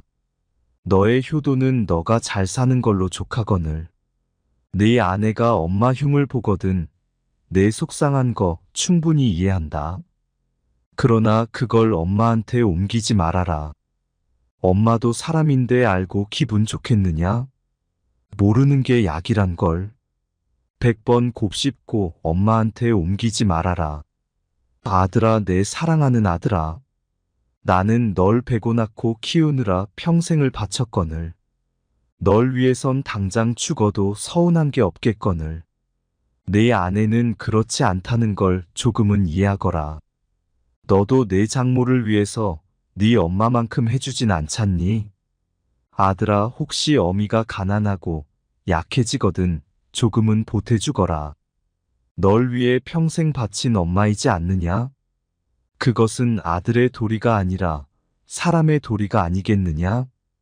독거노인을 위해 봉사하는 사람들도 있는데 어미가 가난하고 약해지는데 자식인 네가 돌보지 않는다면 어미는 얼마나 서럽겠느냐? 널 위해 희생했다 생각하지는 않지만 내가 자식을 잘못 키웠다는 자책은 들지 않겠니? 아들아, 내가 멀리 있다 할지라도 명절이나 애미 애비 생일은 좀 챙겨주면 안 되겠니? 내 생일 여태까지 한 번도 잊은 적 없이 그날 되면 배 아파 낳은 그대로 그때 그 느낌 그대로 꼬맨들 잊은 적 없는데 내 아내에게 떠밀지 말고 네가 챙겨주면 안 되겠니? 받고 싶은 욕심이 아니라 잊혀지고 싶지 않은 어미의 욕심이란다. 아들아, 내 사랑하는 아들아. 이름만 불러도 눈물 아릿한 아들아. 내 아내가 이 어미에게 효도하길 바란다면 네가 먼저 내 장모에게 잘하려무나. 네가 고른 아내의 너의 고마움을 알고 내게도 잘하지 않겠니? 난 내 아들의 안목을 믿는다. 딸랑이 흔들면 까르르 웃던 내 아들아. 가슴에 속속들이 스며드는 내 아들아. 그런데 내 여동생 그 애도 언젠가 시집가겠지. 그러면 네 아내와 같은 위치가 되지 않겠니? 항상 네 아내를 내 여동생과 비교해 보거라. 내 여동생이 힘들면 내 아내도 힘든 거란다. 내 아들아, 내 피눈물 같은 내 아들아. 내 행복이 너의 행복이 아니라 너의 행복이 내 행복이거늘. 혹여 나 때문에 너희 가정에 해가 되거든 나를 잊어다오. 그건 어미의 모정이란다. 너를 위해 목숨도 아깝지 않은 어미인데 너의 행복을 위해서라면 어떤 것도 아깝지 않으리. 물론 나도 사람인지라 힘들겠지. 그리고 서운하겠지. 그러나 죽음보다 힘들랴. 그러나 아들아, 네가 가정을 이룬 후 이 애미 애비를 이용하지는 말아다오. 너의 행복을 위해 한평생을 바쳐온 부모다. 이제는 애미 애비도 좀 편안히 살고 싶구나. 너희 힘든 건 너희들이 알아서 살아다오. 늙은 어미 아비 이제 좀 쉬면서 삶을 마감할 수 있도록 해다오. 너의 애미 애비도 부족하고 힘들게 산 인생이다. 그러니 너희 힘든 것들은 너희들이 헤쳐가다오. 다소 늙은 애미 애비가 너희 기준에 미치지 못하더라도 그건 살아오면서 미처 따라가지 못한 삶의 시간이란 걸 너희도 조금 이해해 주려무나. 우리도 여태 너희를 이해하기 위해 노력하지 않았니? 너희도 우리를 조금만이라도 이해하기 위해 노력해다오. 우리가 하는 쓸데없는 잔소리, 너희에겐 들리지도 않는 가치관, 너희들이 이해되지 않는 부분들이 많다는 걸 우리도 안단다. 한 귀로 듣고 한 귀로 흘려다오. 우린 그런 거 잘 모른단다. 아니 모르는 게 약이란다. 아들아, 우리가 원하는 건 너희의 행복이란다. 그러나 너희도 늙은 어미 아비의 행복을 침해하진 말아다오. 손자 길러달라는 말하지 말아라. 너보다 더 귀하고 이쁜 손자지만 매일 보고 싶은 손주들이지만 늙어가는 나는 내 인생도 중요하더구나. 강요하거나 은근히 말하지 말아라. 날 나쁜 시애미로 몰지 말아라. 내가 널 온전히 길러 목숨마저 아깝지 않듯이 너도 내 자식 온전히 길러 사랑을 한번 느껴보거라. 아들아, 사랑한다. 목숨보다 더 사랑한다. 그러나 목숨을 바치지 않을 정도에서는 내 인생도 중요하구나. 어찌 노무가 제 젖먹이를 잊어버릴 수 있겠느냐? 제 몸에서 난 아기를 가엾이 여기지 않을 수 있겠느냐? 설령 여인들은 잊는다 해도 나는 절대 너를 잊지 않는다. 아들아, 사랑하는 내 아들아, 건강히 잘 지내거라. 멀리서도 너는 언제나 내 아들이란다. 사랑한다, 아들아, 내 아들아. 지금까지가 편지 내용입니다. 요양원 이야기 전에만 해도 좋은 시어머니 만나서 편하게 산다는 얘기를 남편하고도 자주 하고 아주 편하게 둘이서 자식하고만 잘 살았습니다. 그런데 이제 어머니가 점점 나이가 들면서 문제가 생기기 시작했습니다. 어머니가 혼자 지내게 되신 겁니다. 그때부터 뭐 별 문제가 없던 이 부부가 싸움이 조금씩 시작되었습니다. 남편은 남편 입장에서 며느리가 어머니를 평소보다 더 자주 들여다보기를 원하고 며느리는 자기 하는 일도 있고 또 애기들도 있었습니다. 그래서 좀 다투긴 했지만 며느리가 좀 양보를 해서 자주는 가지 못했지만 그래도 할 수 있는 선에서 최선을 다했습니다.